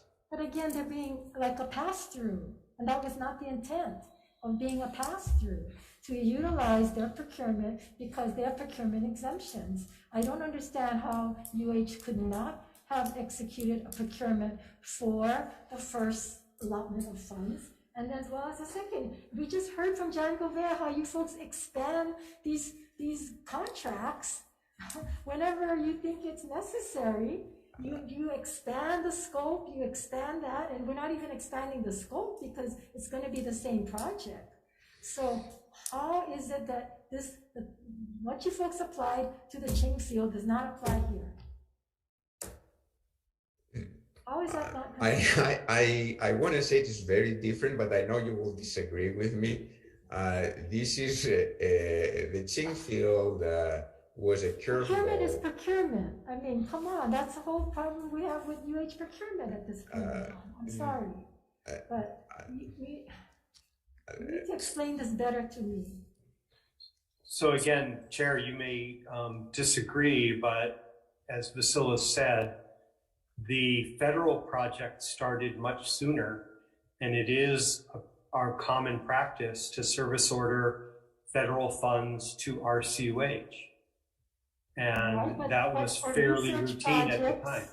For research projects and training. This is not a research project, it's a construction project. For Construction of a research facility. Yeah, but it's not research. It was never intended that every time you go out and have a research facility that you're going to go through RCUH. So you could have run this procurement as easily through your normal procurement process, right? What stops you from doing that?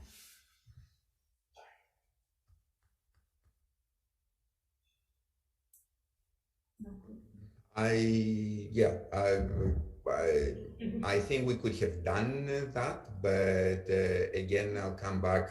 The project did start once the money was appropriated by the federal government.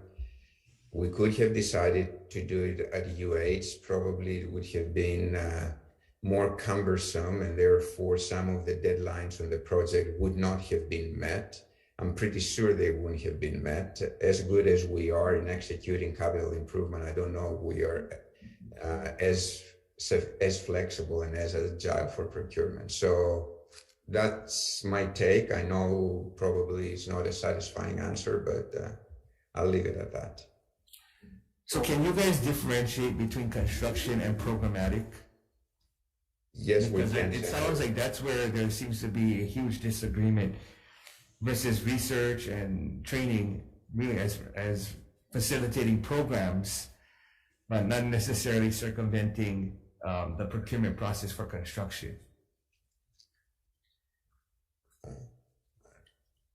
Well, from the RCH standpoint, we procure services relating to the construction, but we're not doing construction management or anything like that. So a lot of what we do is equipment purchases. That's where we have quite a bit of specialty.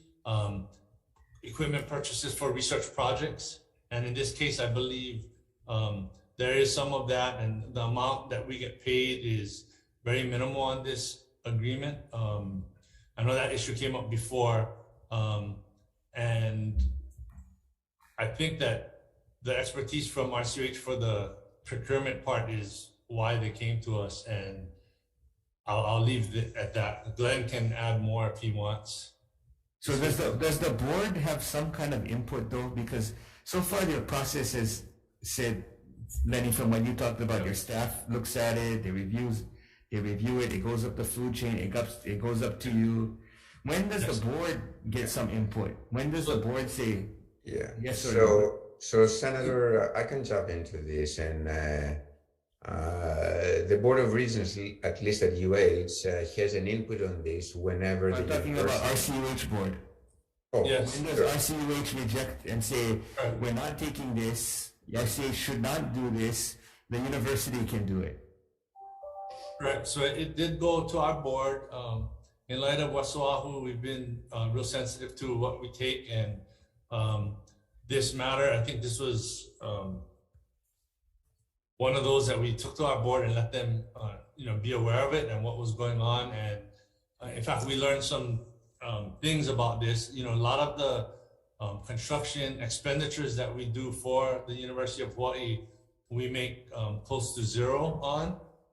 Although it was represented that we make hundreds of thousands on these. I think this particular project we were asked, and the issue came up, I don't remember when and how, but someone said that we were probably going to make somewhere between $300,000 to $400,000 off of this. But in reality, when we negotiated this agreement, we're making more like $30,000 on this, and we're just getting paid for our expenses to execute whatever we do for the university. So it is a monitored thing. We get paid quarterly, I believe. In fact, for now, we haven't even been paid on this. But our board is aware of it, and we report to them. Okay, so you don't have a policy where the board actually has to approve all of these, or reject these projects?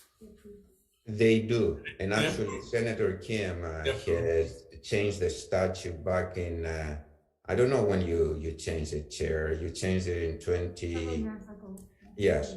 And you removed the 5 RCUH board of directors where they work from the regions in order not to have situations like the ones you described, Sandra de la Cruz. So the board, the RCUH board, has the authority to reject those without the university having such a large influence on their board.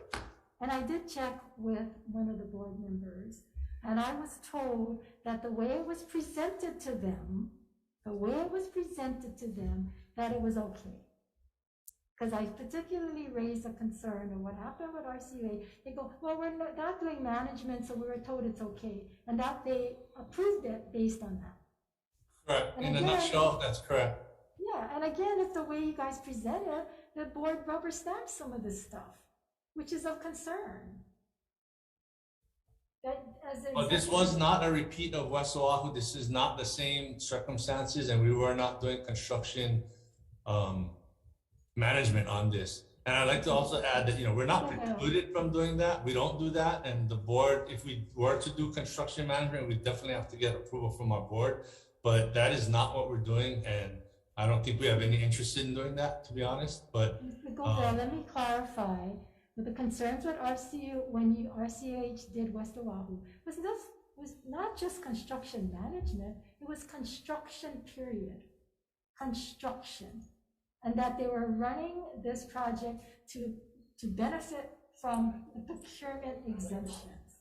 The whole thing with procurement is to be transparent so that the public can see what it is that we're procuring, whether we're following the law, whether they're licensed, whether the subcontractors are being named, they have license, exactly what we're seeing going on with Chingfield.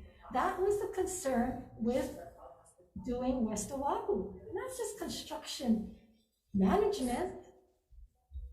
So I don't know where you got that from, that just because you're not doing construction management, this is fine. Well, it's procurement. So if we're not to do any procurement related to construction matters, then we should put that in there and make it absolutely clear, and we will not do it. But I don't think that's in the best interest of the university or the state of Hawaii. And I don't think that that's consistent with 304A. But that's just my opinion, and I'd have to defer to legal counsel for both RCH and UA. Okay, well, I thought we had agreement from the former director saying we would not do construction projects again, but I guess I am wrong on that. I'm sorry, I didn't catch that. I'm sorry. I said I was under the impression for the agreement that I got from the former director of RCUH was that they would not engage. Chair, if I can, the federally funded construction often has deadlines and constraints that are not necessarily compatible with the state procurement code, which we follow. So it would be unfortunate to basically say to the federal government, don't give us money for construction ever, because we can't honor your, in this case, it was a set of deadlines that the National Cancer Institute has placed on us if we wanted that 5.5 million to improve cancer care for the people of Hawaii. So I don't believe there was ever, to my knowledge, and West Oahu was before my watch, and I understand the concerns, but I never saw an agreement that said there would be no construction, but rather it was gated quite carefully, including requiring the Board of Regents to approve any involvement of RCUH in construction other than with extramural funds. And that's the process we went through, and I think you were provided with that information. Okay, so when we were changing the composition of the RCUH, the whole thing with West Oahu came about, and it was a verbal discussion, a verbal agreement. It wasn't in writing, which is why I didn't include anything to that nature into that legislation at the time. But President, as the procurement officer, chief procurement officer, you can exempt procurement, right? You exempt a lot of procurement all the time. I mean, I went to the site to see all the procurement projects that have been exempted from certain requirements. So you are capable of leveraging some kinds of exemptions to meet certain requirements. You certainly did some of it with Chingfield, but certainly you have that ability, correct? Their procurement exemptions are governed under, the statute provides for when a chief procurement officer can grant an exemption. I would have to check if this would have qualified. Okay, can you please check, because I know you have that power to exempt, and that I'm sure it probably would have been possible, and the fact that you can expand a project, which you folks have done liberally, to take in the fact that the state funds came in after. I think you have the tools there, but again, it's convenient to use RCH.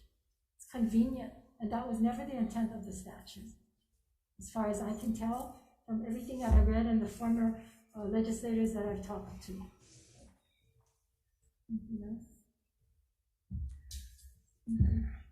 Okay, in light of the time, I'm going to defer the actual presentation of the Cancer Center Early Clinical Trials and the Atherton. If we can, we'll set another date to come back and review that. In the meantime, we did ask for a number of things. I'm sure staff kept track of what it is that we would like for you folks to report back. And if there's anything else that you find pertinent that we didn't ask for, you're welcome to provide that to us as well. I forgot to say, anybody online had questions or on, no? Okay, with that, others? Thank you folks all very much. Thank you. Your responses. Thank you. We are now adjourned.